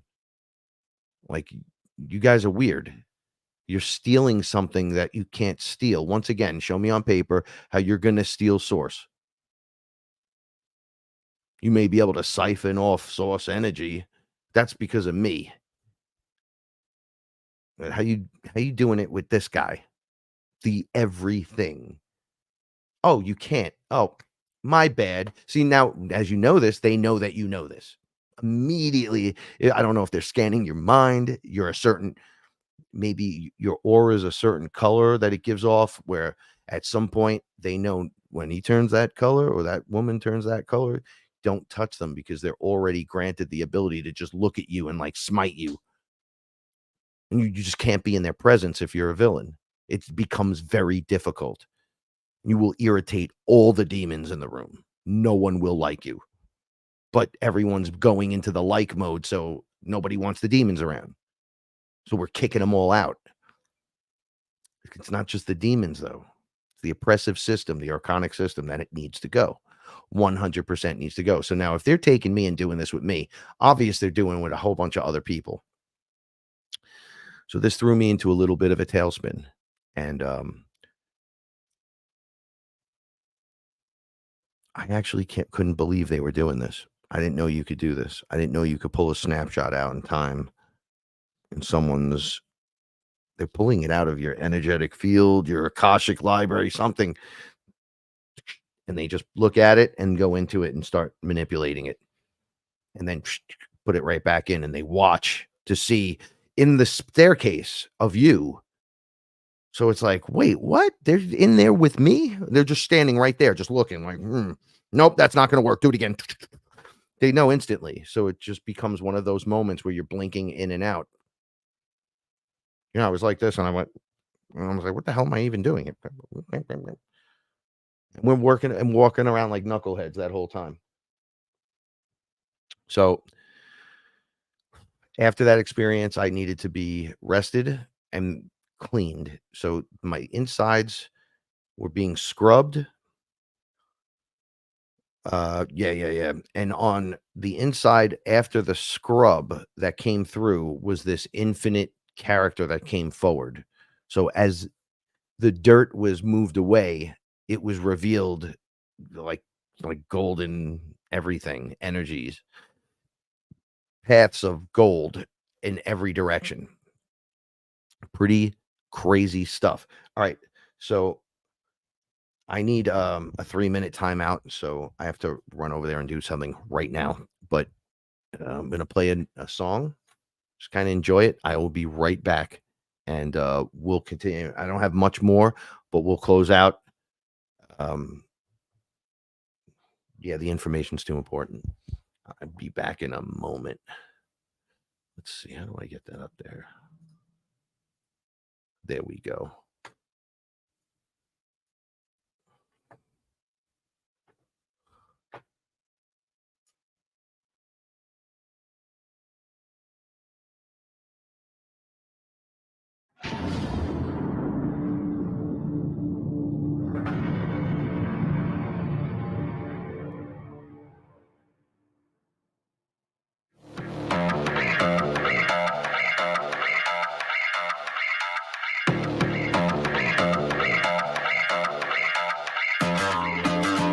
Activation was possible as soon as every atom accelerated. We move past the senses. It won't be televised, but instead will be momentous. So they introduce the sicknesses to fear up against us. The virus spreads and they lean the cash. Finds if you gather it, but not wearing that.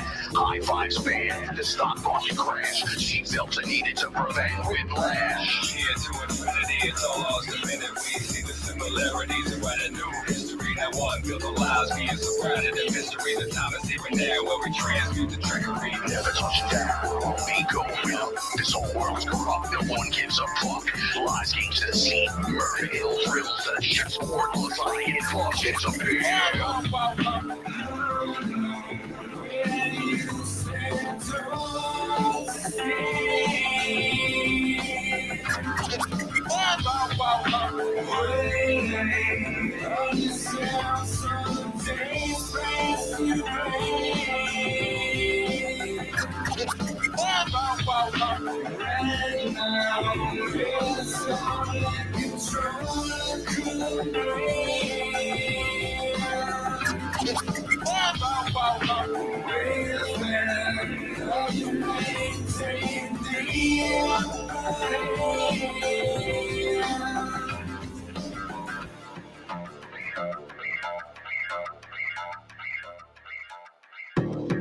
Sons of the sun.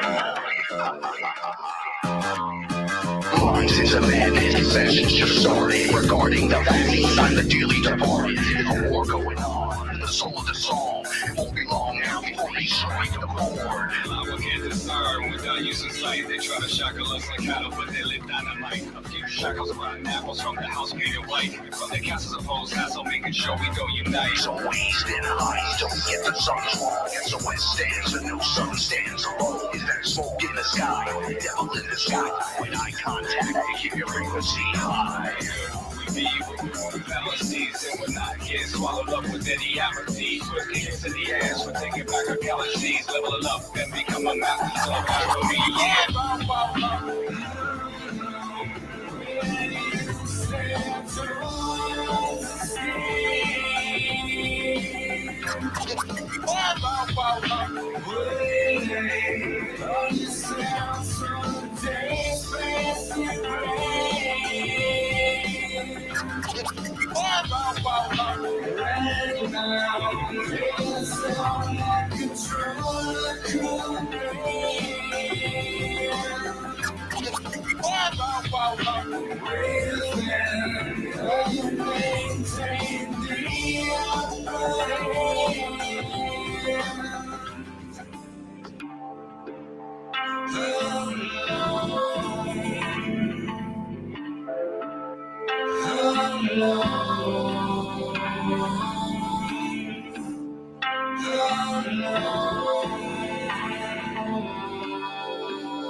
All right.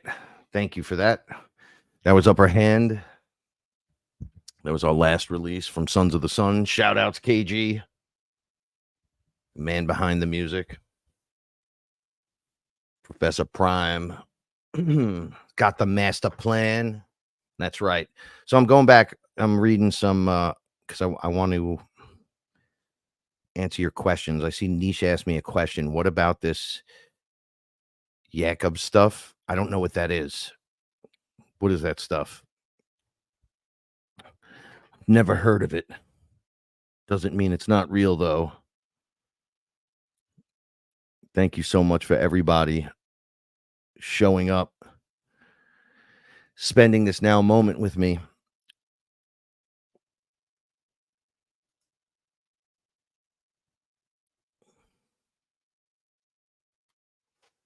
That's right.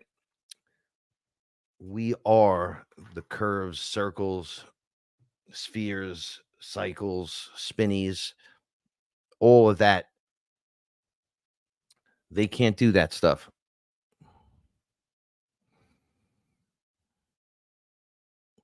You know, it's really weird too. When I was in my earlier experiences, I saw my highest self. He looked like he was in the middle of a merry-go-round, right? And he was in the middle of it, and he was standing there. His arms went out, and his fingers went down, and each finger had another merry-go-round. And then those merry-go-round pieces went down and had another merry-go. So there was like a whole bunch of merry-go-rounds. They were all spinning, and he was spinning, and everything was spinning. And then he's like, well, your focus point's where it's at. I'm like, boy, there's a lot of stuff going on in here. And he's like, of course, your source. Like, this is the part you got to get into your head. It's always going to be. Shout out to Nick Bravo. I'm trying to just check everything out.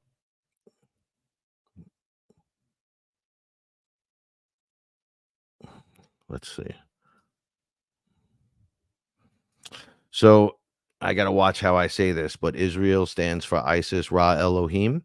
Why would those three characters get together and point nuclear missiles in all directions at every single country on the planet? They would have no need to do that. You're fake and phony. I'm sorry. It's just how I feel. Has nothing to do with me disliking you as a human being on the planet. It has nothing to do with racism or blah, blah, blah. You know, my parents were alive when Israel was created.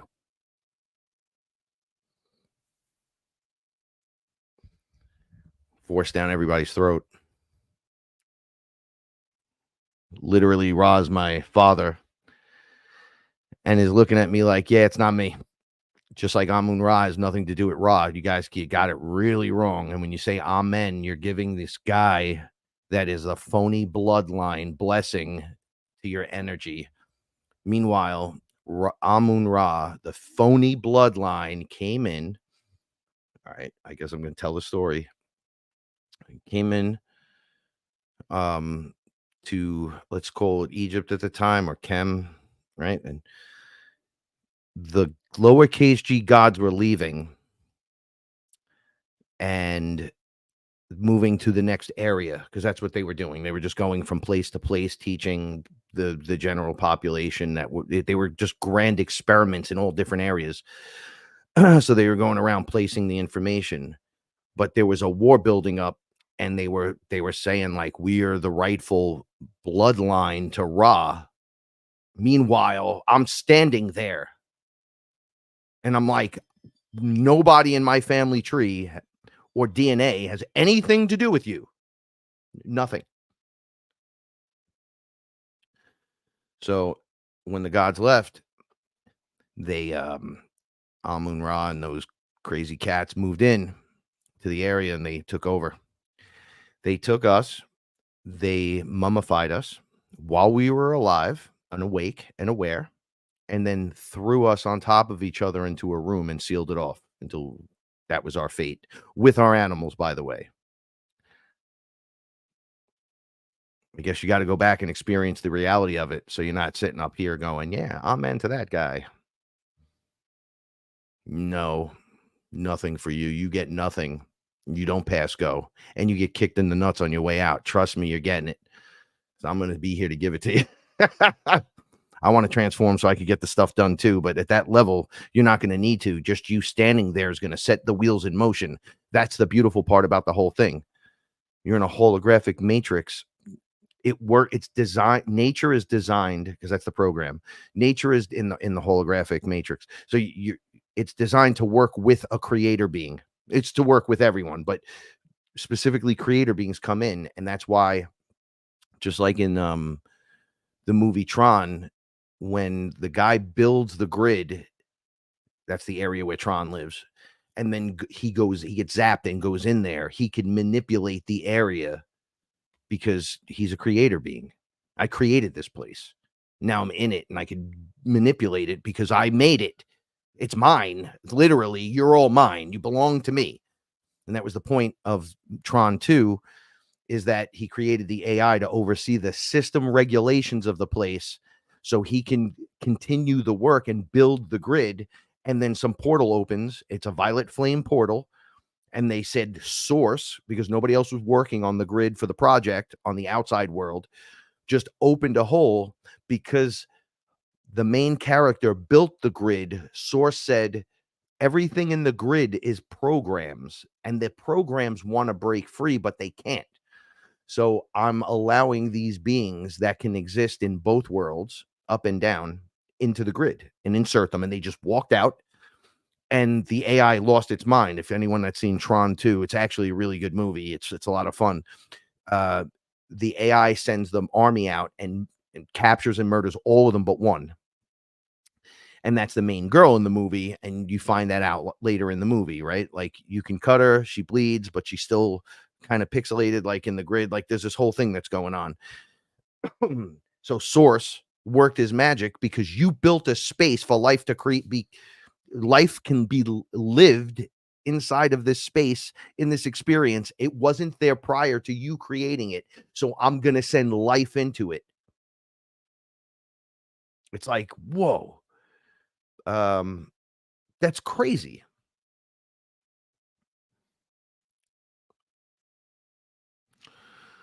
Okay, let's go back up here. Intuitives are seeing the flash. More talking about it because it's happening. So we just did a song, Singularity, right? As we release it, and I've said this from the first show, I'm the singularity. Everything passes through me. So my focus is the singularity. The song's name is Singularity, right? The focus is coming towards you being a vortex or a black hole. Just work with me on this, right? That sucks in all this stuff. It transmutes some stuff. It transforms the other. It's pulling in the timelines. They're being pulled into you. So those timelines all collapse. Oops, sorry, I hit this, right? And in the collapsed timelines, no matter where you look, including using Project Looking Glass, there's a point where all roads go to one point, and there's nothing anyone can do about it. Okay, let's get back to before. I didn't finish making this point, and this makes the point now pretty good. So the pyramid's like this, and the vortex is really wide, and it gets to a tight point, a singularity point. And then the pyramid aligns with the other side, as above, so below, a point to another pyramid that it looks like it's upside down, like the Superman symbol. It's like an upside down. So then it works from the tight point to power to the people, right? To the great all, the all existence. So it's really wide. When you drop from up here through the point, you take nothing with you, you get amnesia, you lose it, and you go all the way to the bottom, and we're all down there scrambling, and the eye at the top of the pyramid and all this other nonsense that has been tricking us along the way, because that's all it is tricking us. We're source. There's literally nothing you can do. There's nothing you can do. So we're going back up, and then it gets to that point again, and you have to release that trauma. You have to release that pain. You have to heal yourself, and then you can't take nothing with you. That's what they mean. You can't take the traumas with you. Everything else is there, but you just got to get it out of your system so you can fit through that tight little point. So then it reverse flips, and now you start spiraling up into the higher realms. Pretty crazy, right? Mirror dimension and all that. The show that I'm going to release later with Matt, the interdimensional traveler, we talk in depth, literally, about that scenario and what's on the other side of these vortex points, and why traveling through black holes and vice versa leads to things like the same kind of realm that you see in Stranger Things and stuff like that. I'm not going to expand on the thought. You'll hear it there, but wow, it all connects. It all makes sense. Okay, so when you hit, geez, there's so much information. When you hit that point, it's the solar flash. So it's like a 25,000 year cycle solar flash. So the people that get up into the, I don't know how to explain this, get through the point, are the people that are ready for graduation. Everyone else is still on the spiral staircase. It never ends. It doesn't end because you see the solar flash. You just get more ups. But I'm going to guarantee you, the person that never put 1 second into learning anything about themselves, just the awareness kind of comes on, is going to be way different than what happens to me. Right? Way different. You're in kindergarten. I'm graduating. Nothing against you. We're both the same. We come from the same place. We got the same stuff in us. We got the same thing going on, right? It's just not your turn. When you go to school, obviously, when you enter and you're in kindergarten, there's up to 8th grade, let's say, already there. So the 8th grader doesn't care that you're going to graduate kindergarten. Good work, kid. See you in 7 more years. And each year you graduate into the next thing. Well, now we're graduating the whole thing. We're graduating out of the false matrix because the false matrix has been pulled around us too many cycles. It never changed. The baton never changed hands properly. Going from an Enki, which was a Marduk, I'm pretty sure it was Marduk, to an Anu is about as much as a change as they want to go. But I'm source. So Anu, boop. He's like the size of this. Boop. Look at my energy. Boop. I'm source. I'm the whole thing. Look at Enki. Boop. I'm source. I'm the whole thing. You could fit every Enki, every Yahweh, everything else in every universe, in every multiverse, in every place, in every part of existence into my left foot. And then we start with everyone else. And that goes for you too. Not just me. I'm just aware of it. That's what keeps me going. That's what keeps me off drugs. That's what keeps me from being paranoid and non-fearless. What keeps me being fearless is knowing this. It doesn't mean I'm stupid and I'm going to go walk into traffic. It just means I'm smart enough to know better. I have awareness that comes through experience, which gives me wisdom. And this time they're not going to take me out at 50, 60 years old. I made it to this point. I'm going to walk through with the flesh. There's nothing. None of you are going to stop me because of my awareness. But you can do the same thing. I don't know the date or the time. I know it's coming. The flash is upon us. Let me tell you, the last full moon cycle and the solar cycle all at the same time was very intense. And it created a lot of purging in my home, and it was a crazy experience, and it's not fun. So I can't imagine what it's like to not have a clue and be going through it. You can't imagine that, right? So we're all headed in that direction, and it's always been happening. The echoing, like, we're not seeing it because it's not at that level yet, but it's still at a big enough level that it's registering and rocking all the instruments. And mind you, our instruments only picking up certain things. right? So when you get a green gamma burst, you see the green northern lights, gamma. Then all of a sudden you get violet colors when the solar flare occurs, and you see it in Texas. And it's like, it looks like a violent crown.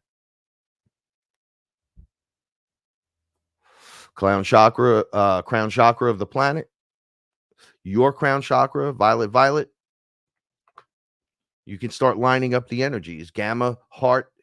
We're in a heart-based scenario now. We're to open our hearts and get this on. Let's get this going. Yeah, we got some bad guys around, but you obviously see they're being rounded up. So I stopped going to see my friend out in Brooklyn,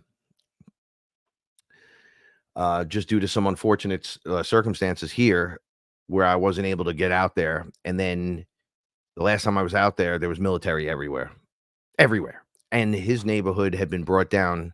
I know this sounds funny, but on Google, he was a 5-star neighborhood. We used to hang out outside and just whatever. Now there's heroin addicts everywhere and homeless and rats just running around. It's crazy. And if you stand outside, you will get into it. I definitely will, because I brought Paula with me one night, and this heroin addict that looks like he was a demon, literal demon, shirt off, just looked like trash, hair's messy, his eyes were black, walks right up to the car, walks right up to the ball. I'm like, I can't even bring her out one night with me to go hang out, because the first thing as we pull up, that happens.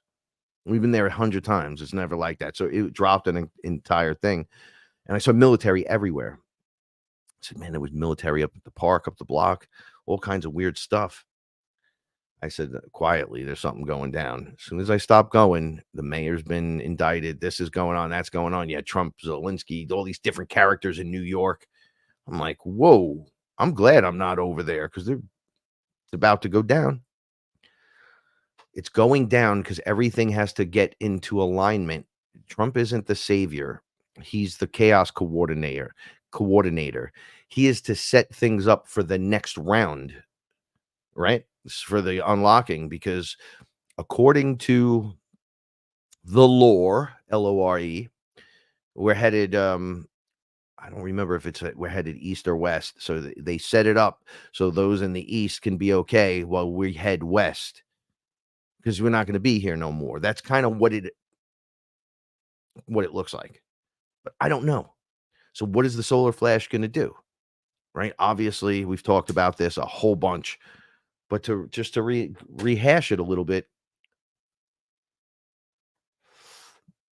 it takes place. It pretty much knocks everyone down, slows down the whole movement. Everything has this like pinkish, purplish, violetish energy around. It's like thick in the atmosphere. Some of us start waking up before other people. I see ships. I see anywhere there's going to be destruction, people are picked up. But people are already awake, and they help with that experience. So while people are lining up to get on ships, there's people like us going, it's okay, just line it up, just kind of get it together. And everyone's under, I don't want to say a trance, but it is kind of trance-like. It's because they can't handle it. The energy is just beyond anything, and it puts them in this like your body has to upgrade. So if I was to upgrade my computer, I'd have to shut it off for a little while and let it run the update. Like I couldn't access certain things, and other things you can. And then it shuts off, resets, re-uploads everything, and asks you to enter your password again. Well, the human will go through something like that. And there's those of us that'll be awake for it. Some of us won't be leaving to go anywhere. So, some of us are taken up. Then when everything clears up, they're just put right back down. And people are like, what just happened? And others know exactly what happened. They talk about it, and people won't believe them. And other people are just missing. They're just gone. And you're like, what the hell is this? So there's a lot of jambalaya, and I've seen a lot. And I've seen the flash and the event multiple times from multiple directions, right up on the sun. It like burps it out, and it just echoes out. It comes from the central sun, the big blue one. It echoes through like some wormhole, some back door that all the suns are connected through. And it just, everyone gets it. So where the blue sun would let it out, and in that area it would go out, it also traverses the tunnel to let everyone, like the other suns, know, okay, now it's your time. Energy hits it, it goes boop, boop, boop, boop, boop, boop, and sends it out. So It's coming. But it's been happening the whole time at the same time, because I could see now, like, I'll go down. I won't sleep for like 2 weeks properly, 3 hours a night, then 3 hours in the afternoon, and that's it. In this weird cycle of just, oh, I'm always tired. I can't get it. And then 14 hours of sleep as soon as the solar flash hits. And you go back, you check the Schumann resonance, you're like, wow, there's spikes and angel wings and things. Every time there's a blackout, it's a timeline shift. So it can't be registered. So they call it a timeline shift. It literally looks like it as well. Like you jump this void and wind up over here. But what you're really doing is traveling through a wormhole and then coming out in the other energy. But the devices don't register it. They just register blackout because the energy pump of energy is way too strong. So they're like, oh, things are that's collapsing them. It's collapsing on a massive scale and on a minor scale. So it's happening to you. It's happening to me. It's happening to everyone else because everyone's here to have the individual experience. All right, let's go in here and take a look.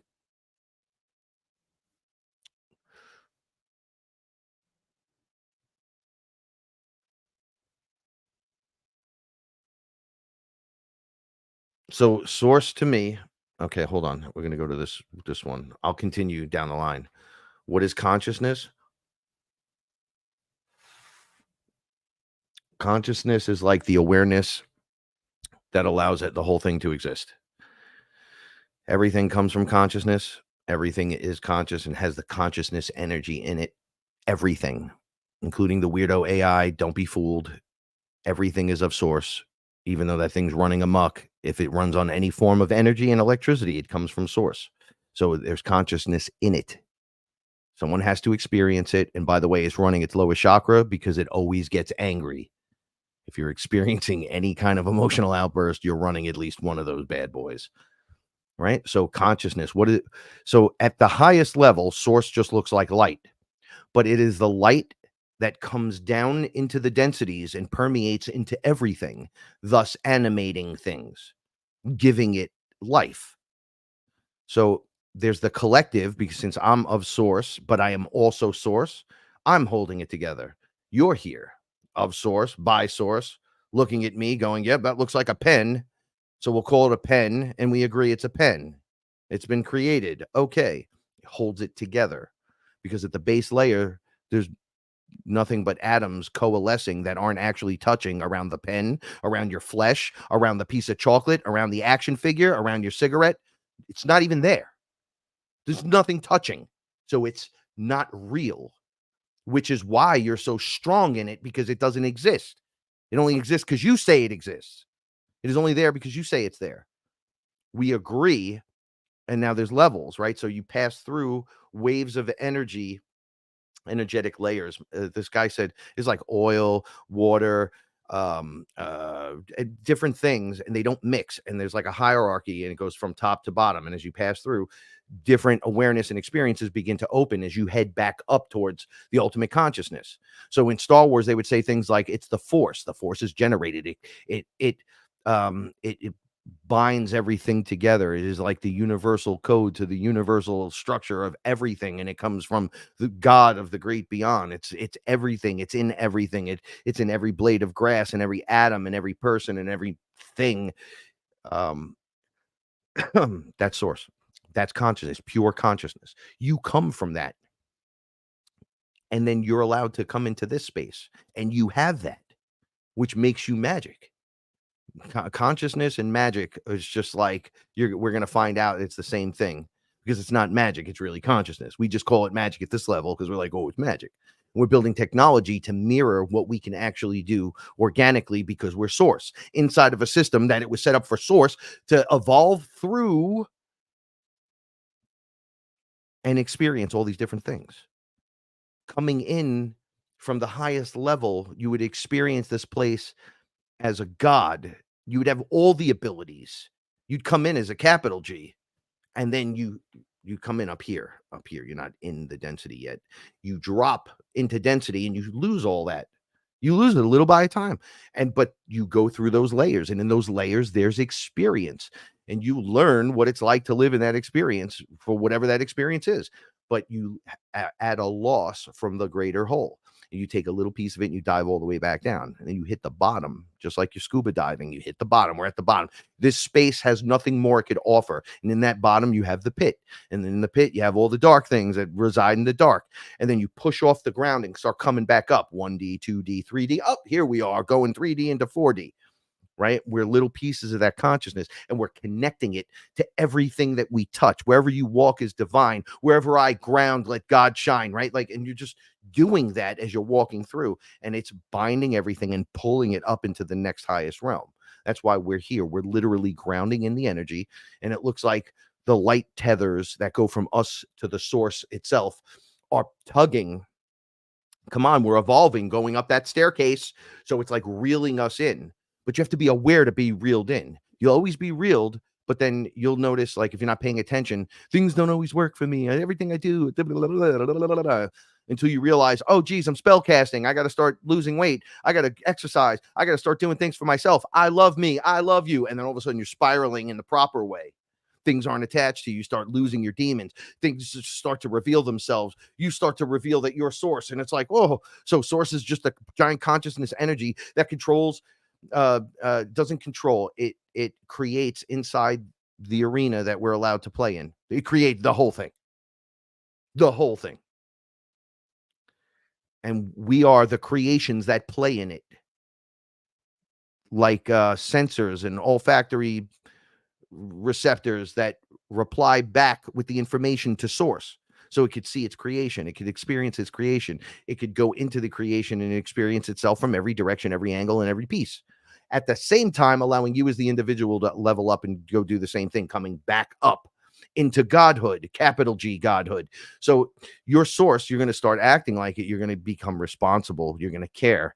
There's going to be power behind it, but you're going to be so humble about it. You're not going to brag about it. You're not going to actually say a word about it. You're going to just want to hang out with the people in your frequency at some point, because the frequency is so high that when you're around anyone else, they get sick. The demon disattaches and they can't hang out. They shit themselves. They piss themselves. They can't be in the room with you. They don't like you. I never talk to them again. And they go off into the background. You both know each other exists, but you never see each other ever again. For now. Until the next round. When they start to wake up and experience, and they go, you know, the unapologetic Christian was there. She told me the whole time, your source, consciousness. Frank explained it on the show, and they kicked her out. And now they're experiencing that, and they're like, wow, they reflect back to it. One of them drinks ayahuasca, literally sees it. Oh, I screwed up. I told him no when it was yes. The messenger came 50,000 different ways for over the last 2 years, and I ignored all of them until now. And I didn't ignore it. Oh, they were right. But you won't get the pat on your back for the answer being correct. Mind you that. I've been around 50 years now. Not many people have been like, well, you've been discussing this the whole time. I literally was like, I told y'all not to take the shots. Right? Now it's I talked about this on the show. My friend and I, my best friend ever. I said, I don't know how to explain this to you, but they're putting HIV in the shots. I guarantee you, 100%. They're using HIV in it. He said it almost became a fist fight. And believe me, you don't want to fist fight me. I'm a little animal. And I would never want to do that with my best friend. And he was like, they're not doing that. I have on my Twitter feed, on the Heist Click Twitter feed, all the head guys saying how they binded the C19, whatever, with HIV. Boing. Oh, you don't have to believe it from me. Here's the guy that created and got the Nobel Prize. Here you go. Oh, by the way, they canceled him.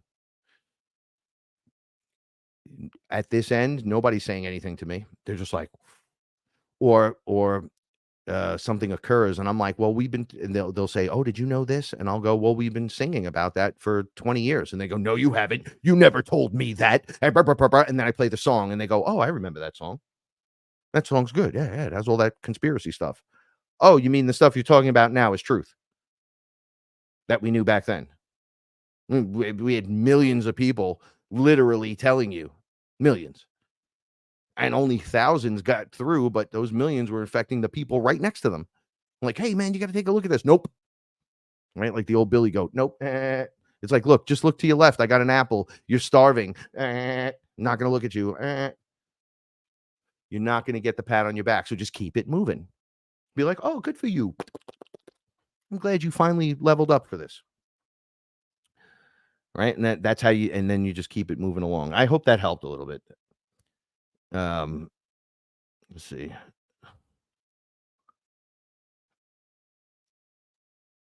Okay, let's see what this says. Everyone says Mother Ayahuasca does not open the heart. No, you open your heart. She defrags your system.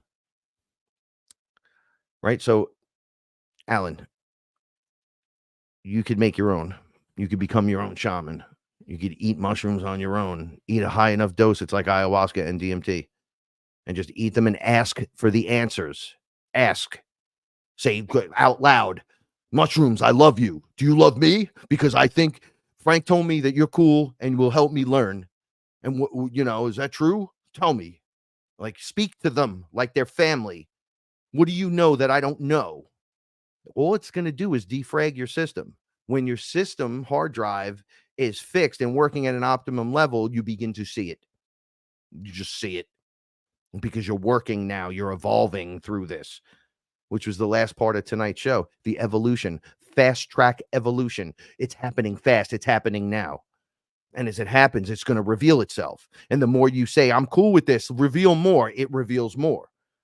It's when you say, I believe it, when I see it, you don't see shit because you're so strong, you're spell casting. Be the warrior and do it yourself. You said it right in your thing. That's what I did. Let's see.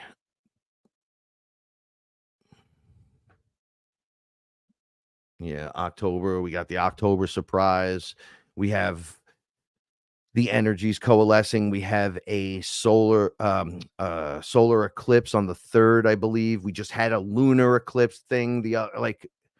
It's nonstop. That's because the cycles are resetting. Everything is going to line up and then restart at the new number, right? So you start back up at the 12 dial again. We're going to a high point and moving into the next thing. And then people that have to stay on that clock face stay. They stay until they learn or where they have to go, whatever class they need to be in on that clock face to repeat, redo, reassign, whatever. They're not going to know the difference. They're going to just continue until it's their turn. Then they're going to remember. Let's see.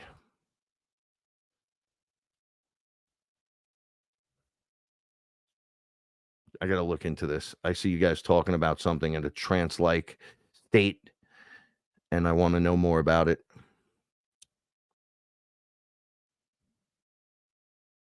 So, yes, you don't have to be, you're not bound by the body in this. See, the body has to unlock so you can be in the now moment in your body with your soul. Everybody's on the same page. That's what that's about, right? So that allows you to be in the natural, raw, organic, holographic, universal structure that we're living in for real, with no fake holograph matrix around us, no deceptions or distractions get in the way, except what happens naturally, whatever that might be inside of the experiences. So we're two, we're not one, we're not even that, we're all. That didn't even make sense, but I meant flesh and spirit. So the spirit knows the whole thing. It's a matter of getting it through here and then getting this brain wired to be able to handle the energy and the output for the new things. So ayahuasca will help you clear the road and then build new super highways for your neural pathways. So now you can think better, faster, longer, deeper. You become more aware automatically. If you had a car windshield that was dirty, and then you were driving around for a long time, and then I came over and I wiped a smudge off it. Through that smudge, you might see a perfectly clear spot, but the rest of the thing is still cloudy, right? So what you're doing is removing like dirty windshields. You're washing them. You're actually removing. The ayahuasca just shatters them. And then you're like, oh, I didn't notice that because the windshield was so dirty. I wasn't getting a clear picture, right? So the clear picture comes from the other guy and then has to get into here. And the minute you fix this, the two work remarkably well together. And then we all become one with our true self, the real you, who you've been the whole time, in hiding behind the mask that we're forced to wear as humans, having only 2 strands of DNA activated. So we have no choice. It's not like we did anything wrong. There isn't a spot where source is not. So check this out. If it is, it's source. If it isn't, it's source. Figure that out, right? That's crazy.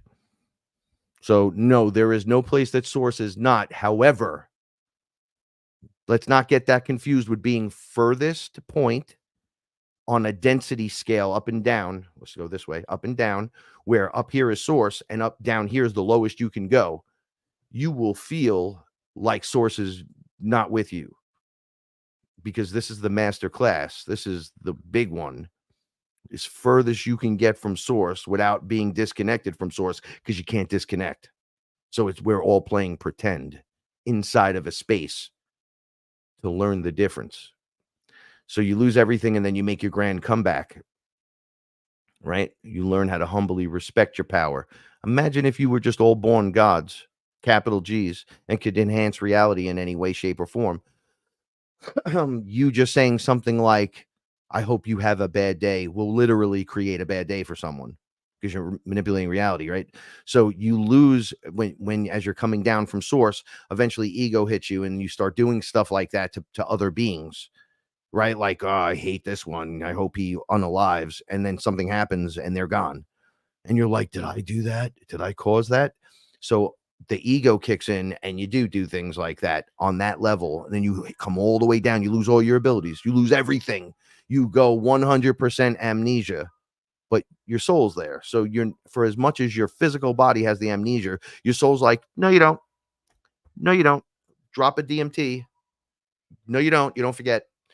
So you're just remembering now everything. You never really left as far away as you think you went, or as separated as you think you are or were from source. You never were. You might have had a restrictor on or a band around your tether to choke it, but you're still connected. Even when you look at the archons or something that's a robot, there's still a beam up to source. There's still a tether due to the fact that there's some energy in the body. Like, you eat my energy, you're an archon. Well, that source's energy, right? So now you have source's energy animating your frame because you put a choker on your tether to pretend like you're not from source. If anyone creates you or any way, shape, or form you've been created, you're from source. Even if it's a robot on the table that doesn't respond, it just walks. Is there energy being mounted?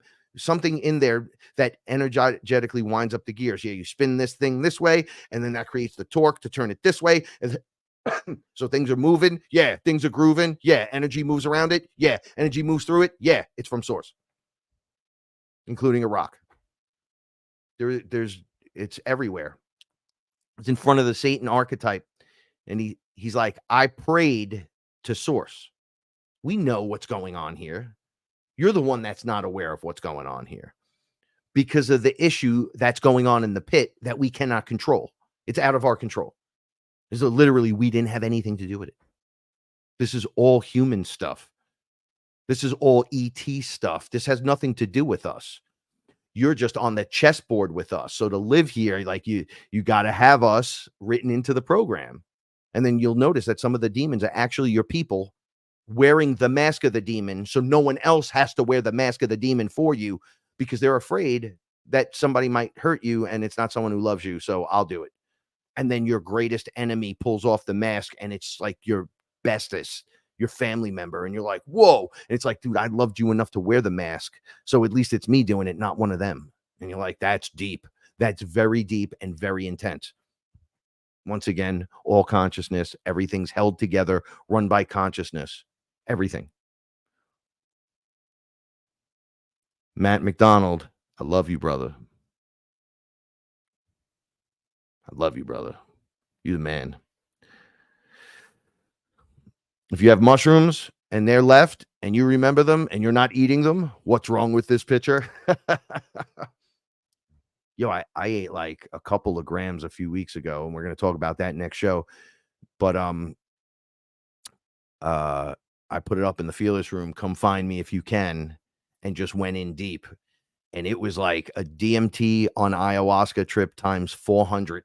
I was like, wow, I went the higher dose, and it blew my mind. And it was only like 4 grams, I think. I think I said it was 3.5, but I kept eating them. I was just sitting there like eating these little things going, yeah, that should work. And then I kept hearing, don't be a pussy, don't be a pussy. And I'm like, what? Who's calling me names? I'll just eat more and I'll find you. And then they were like, okay, that's enough. That's all you need.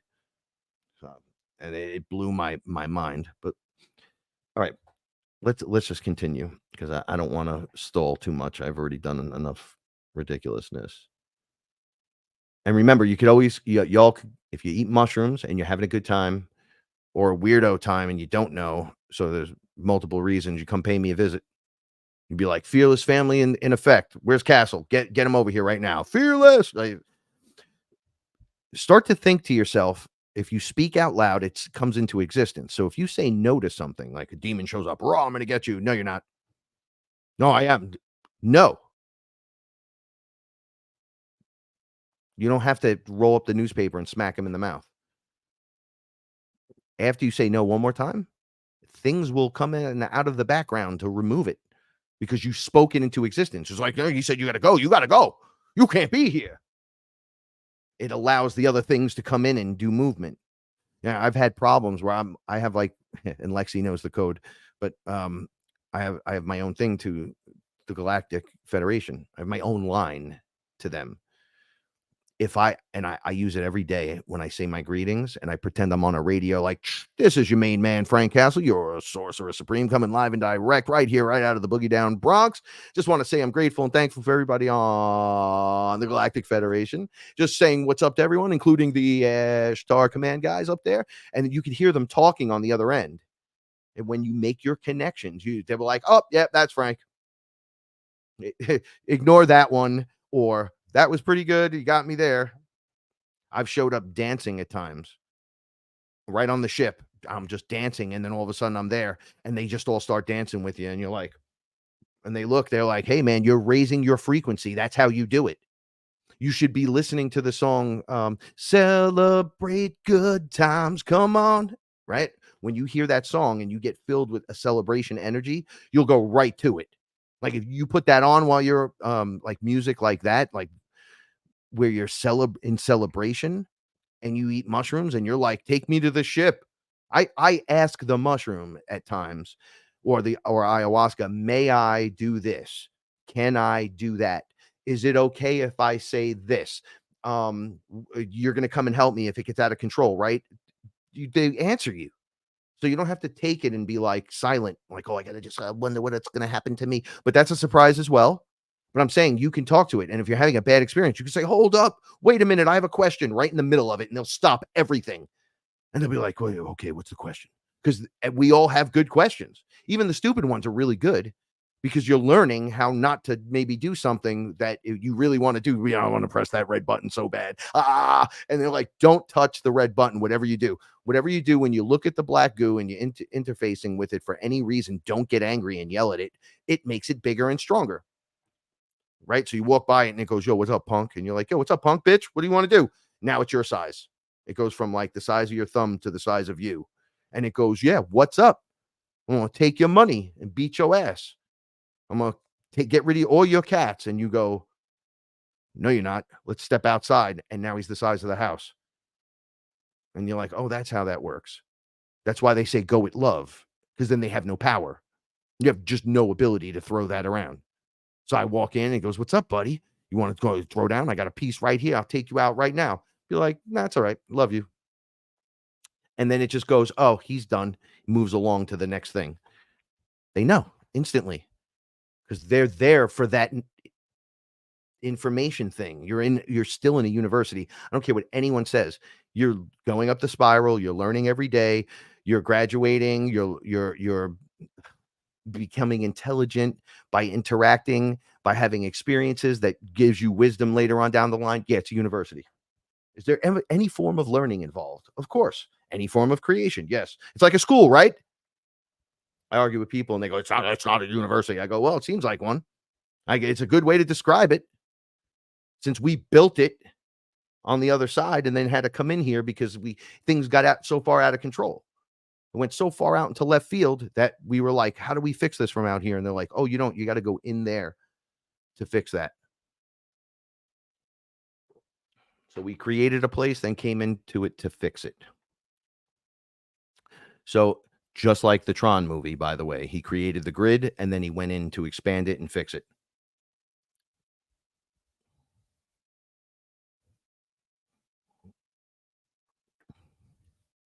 Every experience, no matter how profound, in or out of the body, will add. I always picture like the old Western belts with all the bullets around the belt, right? When I first started this, I had no bullets. I had no weapons. It was just empty, but I had the belt and I had it on. And then I learned how to meditate, score, put the bullet in. I got one. What else do I do? Well, I'm learning how to heal my trauma. Boom, that's 2. Right. And then you start putting them all in and you're lining yourself with all these crazy different things that you didn't have. You're like, how did I not have this? How did I not see this? And then all of a sudden you do have it and you're aware of it. And then you know about it and then you learn how to use it. And because you're a creator, even the enemy can't tell how you're going to use the simplest thing. Yeah, it's a weapon, but he could throw it. He can take it apart, build a different one. Maybe it's even better. Here's all the individual parts. He can create this and put this over here and set a booby trap. Obviously, you could just take it and maybe use it, or you could throw it or shoot it right at you. But he's setting a trap here with it. He's setting a thing from the tree where he can hang you with the rope from the bow and arrow. And it's like, but you're just supposed to shoot with it. It's like, but I could do what I want with it. And I could find an infinite amount of ways to take you out with it or interact with you with it. So you have to learn all that stuff. You have to like step up on the layer inside the spiral staircase and take your time and not rush through it, because if you rush through it, you get to the top, they just send you back down. Now, there's a top end where you're not allowed to pass till the party starts, the graduation. After the graduation, it opens, you just go. So you hit the peak and then they go, okay, well, do you have all the peak information? Do you know everything? Have you literally gone through all your trauma and done all this stuff? It's like, well, I was here first. It's like, okay, great. Take everything you learned, go back down there and help everybody back up. That's your job. And you're like, oh, I got to get back in there and mix it up. I was trying to leave that place. They're like, you can't leave until you got all the information. You can't finish the board in the video game until you collect all the pieces. That's just how this works. It works as above, so below. So all of this was the evolution fast track, transforming to become the example. Everything we've been talking about is really the end of my experience. It was the evolutionary fast track. We're speeding up the whole process for you and many others. So when you do psychedelics, you speed it up even more. So you're jumping years. Hi, love. Everyone says they love you, by the way. They do. They send their regards and love. So the point of this is so if we were on a football team and I was on the team with you, right? And you needed a blocker, you got to get me out ahead of the play. So I got to jump out in front of you. I'm not better than you. You're carrying the ball. Remember that. You're going to get the touchdown, not me. My job is to block for you, is to set a buffer zone between you and the incoming attack. So I jump out in front of you and transform to show you can transform. And then you're carrying the ball and you transform. That's just how this works. Oh, we can do this? Oh, pray. Oh. Like, I'm probably going to watch my wife do it. I'm going to see Paula go, boop. And something's going to happen here. And it's going to happen to me, or vice versa. Or something occurs, and like the solar event, and boop, boop, boop. It hits me. It works for you. It starts working for them. It starts randomly popping off in all directions. So there's no return of Jesus. It's the return of the Christ. Right? You are the Christ, though. So it's the return of you. Interesting stuff. So the fast track is for those that have to like hurry up. You're like backstage at the performance and you're still getting dressed, kind of. And they're kind of like, come on, we got to fast track you. You're going out on stage next. And it's like, what do I go out? So, well, you got to sing the song about this. Oh yeah, that's right. That's right. Oh, I gotta get my boots on, it's like kind of hurry up, but everything's okay because you have everything right there. Okay. During this portion, and this is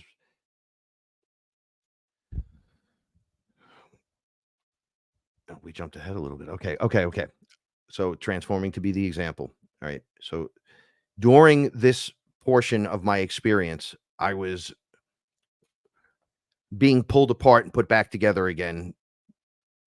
It's almost like you defrag your computer, but I'm in my body when all the time when this happens because we're here to live in this body for this experience. So when they want to take you out of the body and do stuff in the spirit realm, I'm like, yeah, that's cool, but I have to live in this body and I need to know how to see that stuff in this body, not out there and then come and bring it here. So it's better if I stay in my body and maybe experience it, but then you will also experience the defrag. So you'll be in the body when you lose your mind. So it's like your brain and your mind gets pulled apart like a Rubik's cube and all the colors get put in the proper places and it gets put back together again. During that experience, I screamed out because I had I didn't know who I was and I asked for help. I lost it for a second. I was sitting in this chair in the apartment and I went, yo, Horace, help me, man. I don't know why I said that, but I know my connection with Horace. It's me. So I'm like, help me. So fractals of crystal were all around me. And in each one, you can see a different thing of me. And I noticed right next to me, the crack opened and there was Horace. He was standing there in all his glory. And he was like only like yay big. And I was looking into that portion. And he said, how can I help you with what you're going through right now? And I said, oh, look, there you are. I was like, you're Mr. All Powerful. I'm Frank from the future kind of shit. Help me with this a little bit. And he goes, I can't. You're not a fractal of me. I'm a fractal of you. And I went, holy shit. He's like, you're source, not me. Like I'm source too, but I'm you. And I went, oh man. So they minimalized the fact that, you know, it's the gods, like lowercase g's. Like, even though I am that here, he has no ability to help me in the now moment becoming more than ever, more than I've ever become. So he's like, I'm your fractal, you're not mine. And that blew my mind because we think we're fractals of these guys. And meanwhile, they're fractals of us that we're coming in here to get. I was like, my mind is fucking blown on that one. Holy sheep shit. So none of this matters. And then you guys are all here to just help us. Why do you think everyone's here to help you?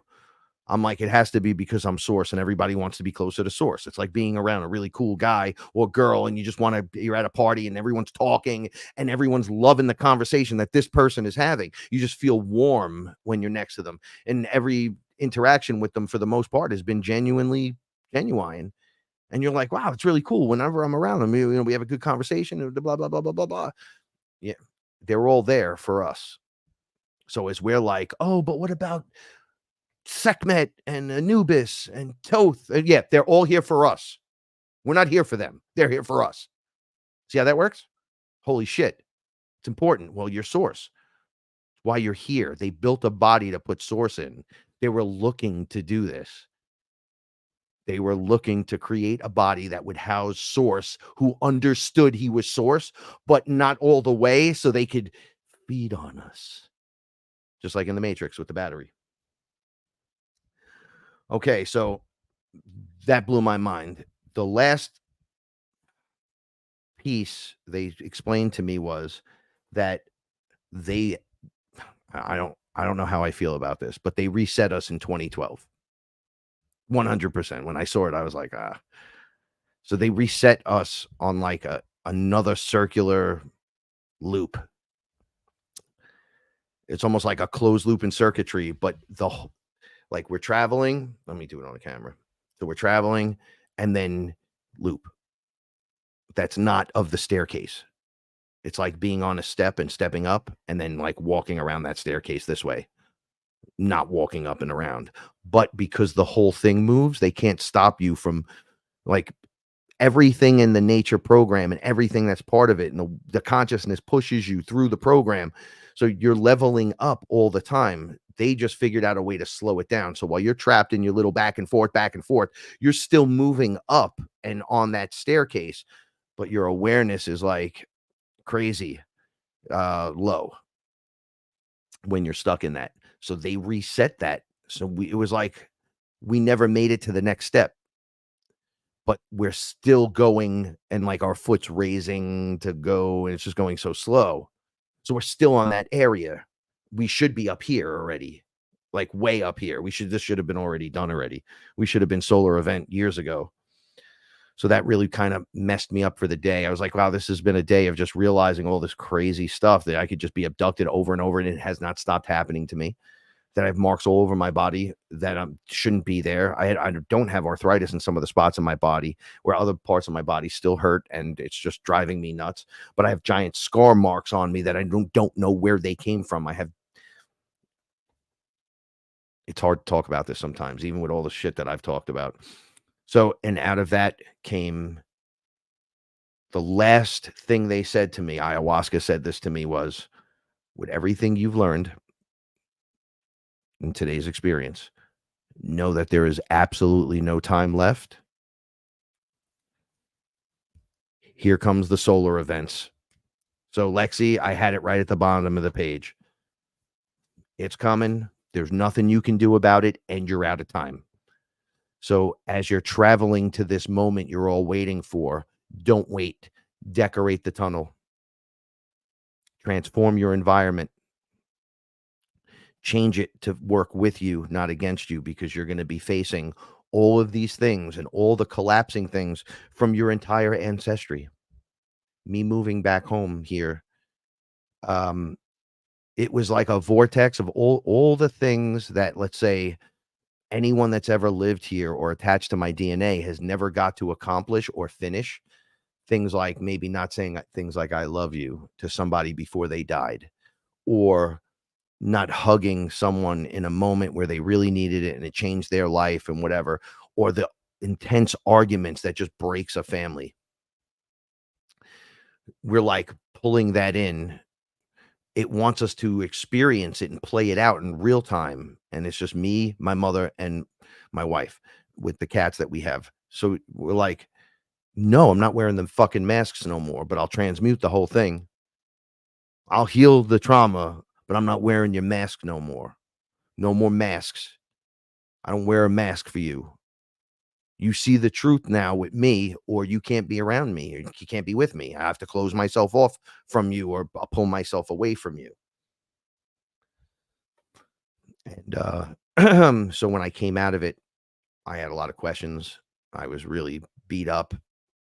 I felt like, well, at least everything's going. Doesn't matter how they beat me up now. It'll be great. I don't know how to talk to people anymore. I'm losing my touch, my touch with wanting to say certain things and not being able to do it. And then for new members or new people that just join on, they need to know about meditation and all this other stuff. But I'm so far past this. I'm in this weird zone where, like, it's like the very descriptive top end, back deep end of the pool type shit that nobody even knows what's going on. While they're still like, well, Yahweh. I'm like, dude, Yahweh's 4D. I'm from like the other octave. So if we were going up, I'd be like from 15D. I'm from the other thing, came back here to do this with all of you. So when I hear stuff like that, that's not deep end of the pool. Who's having the other conversation? And I was told, no one is. You're having the conversation. And those that will want that or are doing it that you don't know and you're not aware of yet will be drawn to you magnetically, just like everything else was. Through your voice, they will know it's you. That's why, starting today on this show, is a new volume 2.5. We're in the vortex. We're in the wormhole, traveling from this point to that point. When we hit that point, it's the solar event and it goes off. So this is going to be revelations. Scripture has been scripted. Revelations is upon us. I'm having revelations myself about everything we've ever done from start to finish and everything in between. So my revelations of it can keep the new people on board while still talking about the deep end of the pool stuff, while sending everyone into the proper directions. Like, okay, you need meditation, you go to the left. You need higher self speaking to you personally. You need to ground, and you go northeast. And there's just, it's there for your picking. Whether you use me, work with me, or you like other people, you should like a lot of other people. And then you mix it up, you let go of everything that doesn't feel good, and you keep everything that feels right, and you add it to your repertoire. You don't just add it to your knowledge base, you add it to you have to physically do stuff with this stuff. Meditation, there's like a physical, spiritual thing that's happening. It's like two things at once. Remember that. You have to put the work, that's the work, the shadow work, the hard work, the work you get from going to practice. If we were playing football, you'd be practice every day, and then you play on the weekend, right? So with us, you still got to practice every day. You got to do the stuff that's will keep you up to date and in line, so you can then be prepared when the unexpected occurs. And I'm going to eat this chocolate right now, so don't hate on me. He was just looking at me like, you got to have some right now.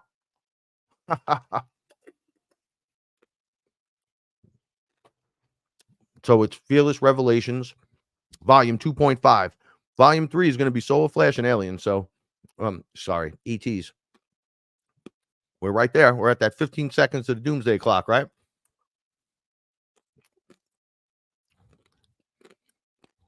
Yeah, Terrence Howard's awesome, by the way. I'm going back. Michael, command BP Stardust. You have to say it as a command. And they pick up. It's the best part when you're aware. They pick up. They're like, hey, what's up, Frank? Right away. And I'll go, how do I know it's real and not someone else? They'll go, how do we know it's you? And I'll go, go fuck yourself. They're like, oh, it's him. Let him in. Or I'll go, it's me.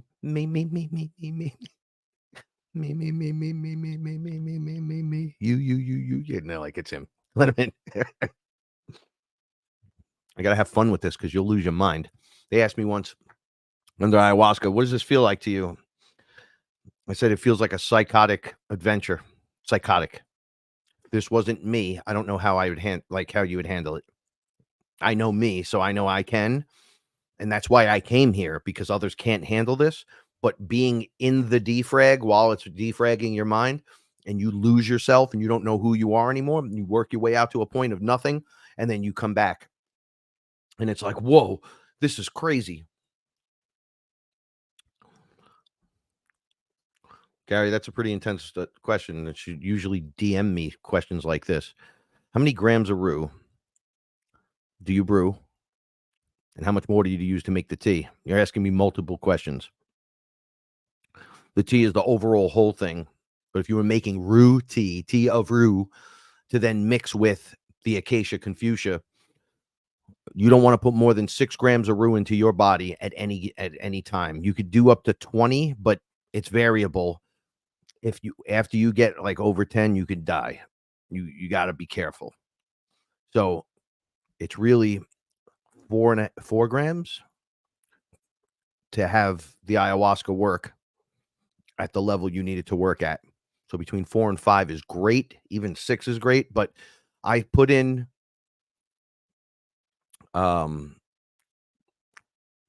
just a little bit more in the grammage, because water evaporates, and then sometimes you got to put a little extra water in, so it like offsets the balance or whatnot. Because you don't.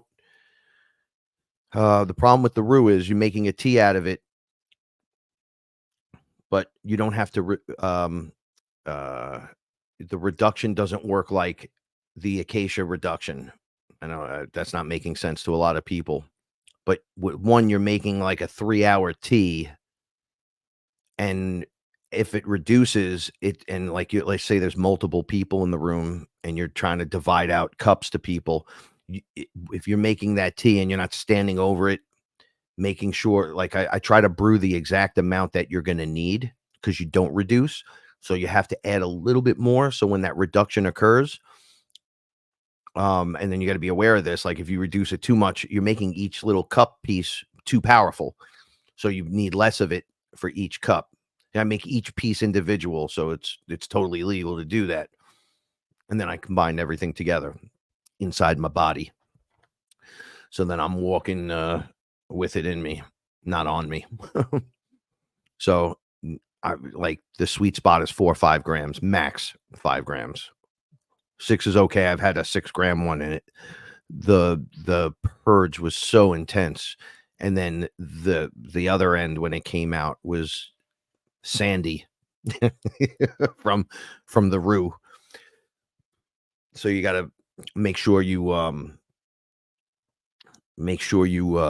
filter that stuff really good. When you're first learning, it's a pain in the ass sometimes, but it's worth it. So worth it. Let's see.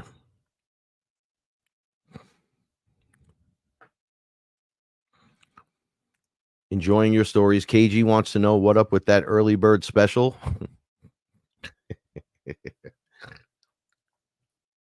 Whatever you need, we got you.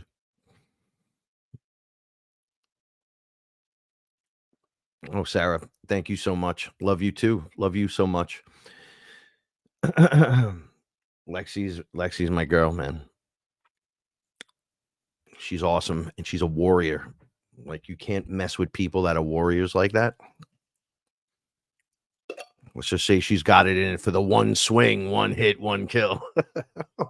You're the best. I am happy to be in the now moment with y'all. One of the things that makes me happy in life is watching you succeed, because the more awesome people are around, the more awesome the experience is going to be. It's detrimental people that people don't like. Shitty people. Listen, take a shower, brush your fucking teeth, shave your head if you got to, get a haircut, smell decent. You know what I'm saying? Scrub your armpits, all the other privates. Show that you give a shit. People will give a shit back. It'll raise your frequency. I hate to talk very Bronx sometimes, but Aya tells me, like, you're that guy, so you have to. I'm like, yeah, I'm kind of above it. I don't want to curse as much. I really don't want to smoke weed on camera. She goes, you did that because you're broke from when you were over at Truth Frequency. It broke your mind to go from audio to video. You thought you were always going to be with the Truth Frequency, but the reality is they went one direction, you went the other. You're still Truth Frequency. You're in the truth of the frequency, right? And I'm like, oh yeah. They're like, so you're hurt by all that other stuff. Thus, you were like, fuck this, fuck that. I'm going to smoke this weed. I'm going to say whatever the fuck I want to say, and I'm going to act like that. Well, I lost a lot of people doing that. You know that, right? Like, a lot of you stuck with me, became really awesome with me. But a lot of people that used to listen to the stories, yeah, there was a point where I wasn't cursing at all. You didn't say anything. And we were trying to figure it out. And people had their kids listening, and it was a big, enjoyable experience. And then it turned kind of on its head. This chocolate is so good. I'm not sharing with none of y'all. So I'm happy to be here. I'm glad you're here. And we have so much more to do and so much more to learn.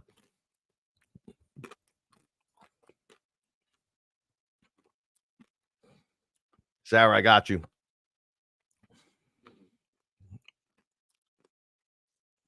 We're all part of this family together now. We're heading into this together. I look at it like this. There's a lot of people out there, but we're the ones that we got each other, because we're the ones that are reaching out, connecting. I made so many connections in the FearLess family. All right. Nick Zervos is one of my best buddies, right? He's been in the FearLess family from a long time. Just for him to come here as a client originally, to find out, he flies in from Texas, and then he's talking about his sister, and I'm like, oh, I know her. And he's like, what are you talking about?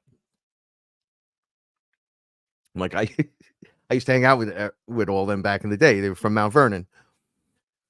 And he goes, wait, what's your name? So I told him my name. It's Frankie, right? But my surname. And then he goes, oh my God. When I was growing up, I hated you. You were the kids from Morris Park that would come up here. He's like, you dated this girl. That was the girl that I wanted to be with. And blah, blah, blah, blah, blah. So I go, you came all the way from Texas to find me finally, huh?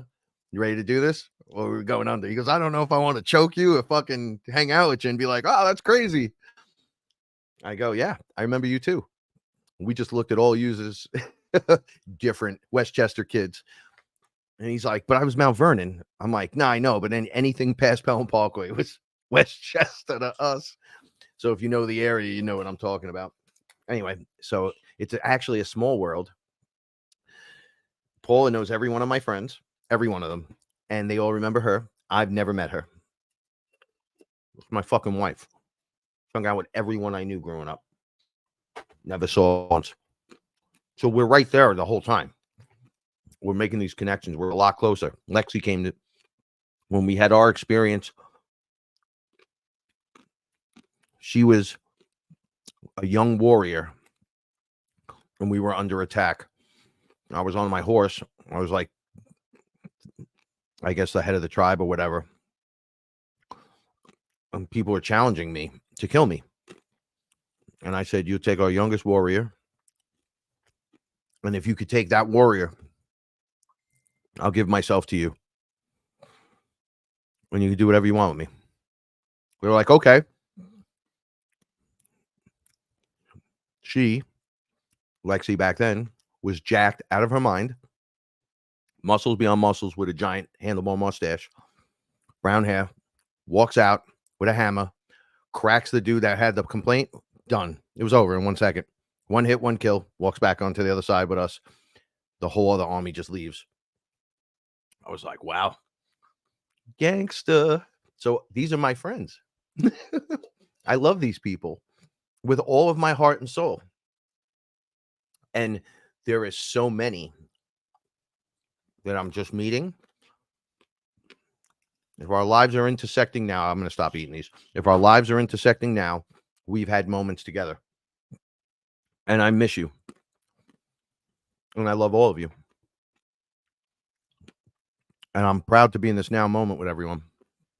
What we're going to do the rest of the universe is literally is about to go, holy shit. All right, Sarah. Have you visited other octaves? Yeah. So check this out. I would say dimensions run laterally, like around infinitely as you go up and down. I'm going to use a piano and the piano keys to describe this. So we turn the piano up. I'm starting at the bottom. Boom, boom, boom, boom, boom, boom, boom, boom. 1D, 2D, 3D, 4D, 5D, 6D, 7D, 8D, 9D, 10D, 12D, 11, 12D. All right. Where you're like, oh, 12D source. There's your octave. What happens at 12? It hits the next one is 13. It starts at 1 again. You're on a new level. And then it goes all the way back up to source again. Being on that 12. And you work your way up that, and it's different. It's completely different than what's going on here. It's just what's going on up there. So have I been from other octaves? Yeah, I'm from 15 if you put it down. 15. Wait, let me get this correct. It's 12, 13, 14, 15. I'm from 15. So I'm the third on the next octave. So yes, that's where I'm from, that I remember coming here, hearing the call, coming back down, descending back through the whole thing, getting back lodged into the whole system. And then ascending. So we ascend when we're not humans and we're like other creatures, beings like the Lyrians or whatever. The lion beings do it in one lifetime. Most beings just do it and they ascend. You're having the experience as a lion being. I'm just using these beings as an example. And then you ascend in it. Then you're this other being. And then you do the ascension in that being vehicle. What we're doing as humans is more massive in scale. It's been lifetimes. All of us have the ability to do it, and it can pop off randomly at any moment. So that is the fast track in evolution. And being from the other octaves, when the call went out, many of us are from the other octaves. I would say most of us. But do I visit and say hello? Of course. Do I know when I'm doing that and other kind of stuff? No, but I do know kind of where I'm at when you start interacting with the beings in the area. The feelings that you get, the love that pours in, or the lack of love will set you in the right motion if you have your compasses correct. Like, like up in 6 and 7D, there is no violence, there's no call to that. Like, you're not involved in it. It's just corporeal spirit shit. And then it goes back up. You work your way back up. So it's like kind of very more spirit than physical in every way, shape, and form. Whereas you can get like up into 6 with physical, and then it starts to, like, you don't need your body no more. But you still have to work through the environment. So we're going to go into 5. We got to work 5, 6, and 7. If you're from there and you go there, that's good for you. You really ascended into position. But the people that are going to 5 have to bring the other timeline back in check. So the singularity of the last timeline that pulls off from the train, we're going here. All these other people still have to come. That pulled off in the train, went in the wrong direction. They still get a turn. So they're going to continue life in the way they thought they knew it and whatever. They're not going to know any difference. But the AI kind of interferes. 100%. It's the only thing there at the other end is the AI. And we come back. The timelines intersect, a singularity point occurs again, and we literally take back the timeline. So that's very future, but that's coming. That's part of it. So answer a few more questions, and I'm going to get up out of here. Hey Don, thank you. Let me tell you something, Don. I fucking love you, bro. You're the man. You should go watch Don's show After Dark. It's on Rumble. Just friend me on Facebook, friend him, and we'll get up all the information from all the other shows. Don's one of the hosts of the other shows that I'm talking about. He literally had an experience where he had a QHT experience. Now, Don, I wasn't up to talking about this yet, but Don had a QHT experience where I was in the experience with him at some point, and I asked him to come teach with us, like over here, and we were on a ship. So he describes it in his QHT session, and you could watch it on YouTube. Hey, Don, why don't you drop a link in the comment section so people could come watch your stuff, because he's a great host. He's fresh and new coming out. He's right out of the box. Once again, a person that has to, he's not playing catch up. He just has to cover more ground in less period of time, where I had 10 years and other people had 7 years or whatever. He's got 3 years. Catch up. Come on. Let's go. The ships are going to arrive. We're already here. Let's go. All of us were just behind a little bit, but that's not it. It's the alarm call. I lied. I mean, more chocolate. Don't touch that one. That's mine. I had to tell my cat. So I love you, and we wouldn't have hooked up if you weren't one damn fucking awesome being yourself. And it's important to hook up at these times. It's important to go over the information we have. It's important to take your puzzle piece and share it with the world, not charge fucking money for it. This is why people hate me, because I give the information away for free. My music is what I do. That's where I want the love to come back to me. All right, just like, subscribe, share, listen to the tune, drop a comment. You don't even gotta fucking pay for the music no more. You listen to it once or twice. It's like 0.0000001 of a cent that'll go to me. Just share that energy. I'm not telling you what to do or how to do it. I'm just telling you. It works in a lot of different ways. The grassroots is going to be strong. You could either be standing next to me and with me during this, or you could play the game and watch everybody in the world and not do a fucking thing for nobody or yourself. And be like, bro, I'm fearless. Yeah, okay. Until the demon walks in the room and you shit yourself. And I'm the one that has to clean it up with my wife. So don't do that. All right. all of you and myself have big part to play in this.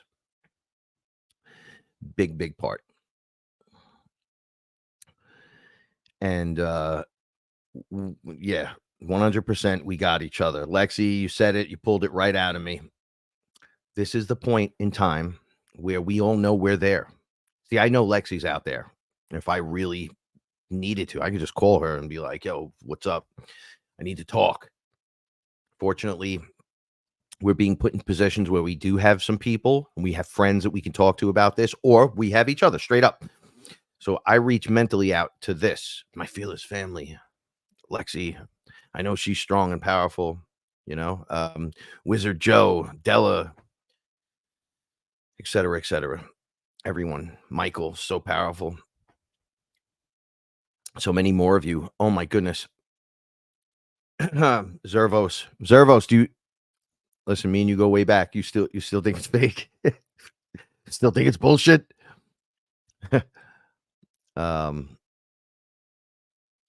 Shout outs to Jesse, KG. It is so nice to make your acquaintance. X5 has it right. This is like Captain Power, Soldiers of the Future. It's like Lord of the Rings. It's like Star Wars, Star Trek. It's like Voltron. It's like Thundercats. Why is it all of these things, though? It's because it is all of those things. That's the funny part. Yes, Don is from Canada. Here's a funny little story. So Don's married to Spinjaya, right? And where she lives, I think they're in Alberta. Then I don't remember all the names, but when I went on tour, I literally went into her neighborhood all the way up in Canada. I did an interview at the radio station there, and there was nothing there but the radio station and like a truck diner. And we went into the diner afterwards. It was like 7 o'clock in the morning. And people were like, "Oh, you were the guys that were just in there." And it was like this big glassed in, and there was snow. It was just like 6 feet of snow on the road. It was really crazy. And now years later, I was there touring the areas and just passing through doing radio. And I explained that we filmed the music video at the wilderness place, and we had like sled dogs, dog sleds, sled dogs, dog sleds. And in the video, you could see us on them, and we're partying, and there's like an ice lake, and we had the party out on the lake. And then these women showed up that were like gangsters on snowmobiles. This girl said to me, she was wearing pink. She was pretty tall. She goes, "Get on the back of my bike." I go, "Are we going to ride away?" And she's like, "Come on." And I'm like, "Nah." She's like, "Don't you want to get on and ride?" I go, "Not for the music video. No, they're going to film me on the back, and then I become bitch." See how that works? But anyway, so that was her neighborhood. That was up by Don. So something in me in Canada, although when I did go to Canada, I was taken, and it was whack. I was tagged again when I was up there. A new set of people. And that kind of sucked. But that was in Toronto when that happened. Tell Stephanie I can't wait to see you. What a time to be alive. You are correct. Guys, this is the point where we become friends with each other. And if you do something talent-wise, like I make music. So if you need a song for your show, you come to me. If I need, I don't know, code written, I go to the guy who writes the code. If I need car insurance, I go through the guy that's got car insurance. Of course, it's got to work out, but I'm just being example. If somebody's got an independent business and does something, use them. Go to them. Go to each other for help, for assistance, for conversation. I just need to talk to you for 2 minutes. We don't have to reel it in and have sex with each other for the next fucking 5 years and then hate each other. I just need to know when you this way, how does this work with this? You think we could figure it out without it getting all fucking crazy? So you have reliability on people. At least you can take it up 10 notches and talk to them. Be like, when soul hits the road and the road hits the soul and spirit and the source is all, what the fuck? What do I do with the demon? It's like, use salt. It's like, shit, I wouldn't fucking use salt. Oh, they hate salt. And so do the reptilians. Make sure you hold it in your hand, hold it in your other hand. And if you can, get a cup, put a little that salt in the cup and gargle with the salt. You'll see how fast they jump out of you. Shit, I would have never known that if I didn't talk to you. Ha, we did it. Go have enjoy a nice life. Catch you again on the other side. Thank you for your help. Now that binds us and attracts the interwebs of us being connected. Just makes us stronger, more connected, and more connected. Consistency is key. So I love all of you guys. Oh, here's the Halliburton. I couldn't remember because it was so long ago and there was so much snow.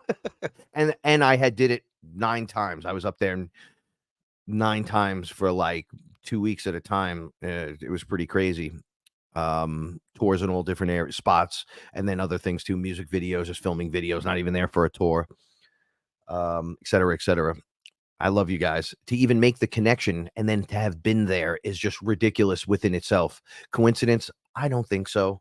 I'm over that shit. And so we move now into the next phase. I look forward to seeing you in the next show that I do. It'll probably be maybe Sunday or Monday. I got to get this information out because I can't hold it in no more, because I need to know if this is happening to you as well. That's why I have to wait for the next one. I have to do this in 2 parts. The next one's more mind-blowing than this one, and it's more personal for me. So it really doesn't have anything to do with the wider value, but it does, because some of you might be involved with it. And then I'll take you through the move, which was horror show level, but yet so smooth. Can't explain it. Anyway, I love you guys. Stay fearless. Remember, the universe rewards bravery. If you need me for anything, just hit me up. Just because I'm quiet doesn't mean I'm not watching. I'm there lurking. I'm just been incredibly busy. And I don't want to scream that I'm back, because the last time I did that, I didn't talk to you for 8 months. Listen, and when people shift and go on other shows, show the support. Throw it out there to the other people. Watch their show when other people come on, because this is going to be a grand thing at the end, and we're all going to be connected. Just wait until we have like FearLess Fest or one of these creative festivals where we could start showing up, because this broadcast unit over here is hanging out with these guys, and then they show up, and then we get Billy Carson to show up to talk some shit, and Frank comes and shows up with KG, plays some music. Like, you're going to start seeing some weird, crazy stuff go on. Stuff that I wasn't even aware of, that it was right in front of me the whole time. You mean we could really do this? It's like, yeah, why wouldn't you? It's like, holy shit. I even had a guy hit me up from Costa Rica asking me if I wanted to, and they have a whole place. He's like, if I want to go there and hold the ayahuasca sessions there. And I'm like, but I hold them here. I just don't hold them for more than 1 or 2 people at a time, so I could have the experience with you, so I could be in the mix with you. If there's 60 people, I don't know if that's such a good fucking thing. I don't know. I've just never done it. He's like, well, if you ever want to do it and you come here and you set it up. Now there's more to it than that. I'm just being a little free with it, but it just happened yesterday.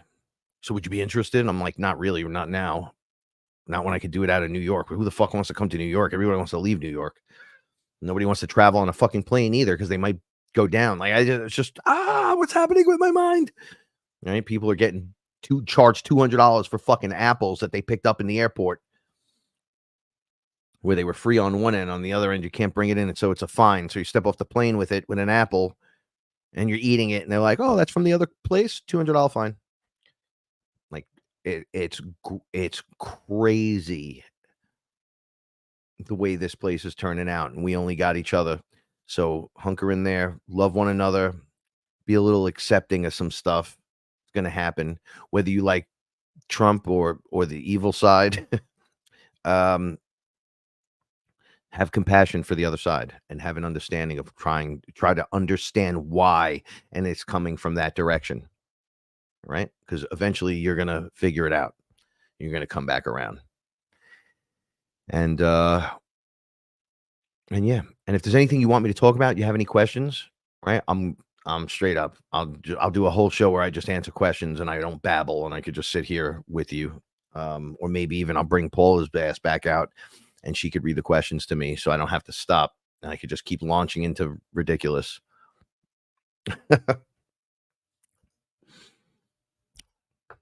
Thanks, Don. You're the man. I don't know in the long run if I'm going to be in the Bronx, but it'll be New York probably. And take care. If you're in the flooded areas and the storm hits you, I send you love. We're with you. There's nothing I can do from New York, but make sure everyone's safe and sound. There's been a lot of crazy in this world, and we don't need any more, right? So you got to help out if you can, and if you can't, that's okay too. Just send love. All right. Check out the website. Check out Sons of the Sun. And if you're using Siri or Alexa, because it's one word, you got to say it like this: Sons of the Sun. Sons of Sun. Because if you say Sons of the Sun, it takes you to some ridiculous thing. I don't even know what it is. It starts playing some weird music, and it's not even called Sons of the Sun. And then I'm like, play capacitor, Sons of the Sun. And they go capacitor. And then capacitor will start playing, and then it'll go Sons of the Sun, Son of the Sun. So it's all one word. So the AI is having a problem. He's like, do we need to draw you a schematic, or are you going to be good with this, Alexa? Fuck you, Frank. Have a nice day. And yeah, I love you guys too. I don't want to leave. We did the 3 hour and 20-minute mark. That's way past what I said. I'm going to do an hour. I'm going to do an hour. So the info's coming out. And just know it hasn't been easy, but we love you. That's what we're here for. Don't forget, that's what we're here to do. We're here to muscle through this shit and ground that energy, bring up the frequency, and create and love. So experience it again for the first time if you have to. Do whatever it is you have to do. Just don't hurt yourself and hurt no one. All right. I love all of you source energy beings.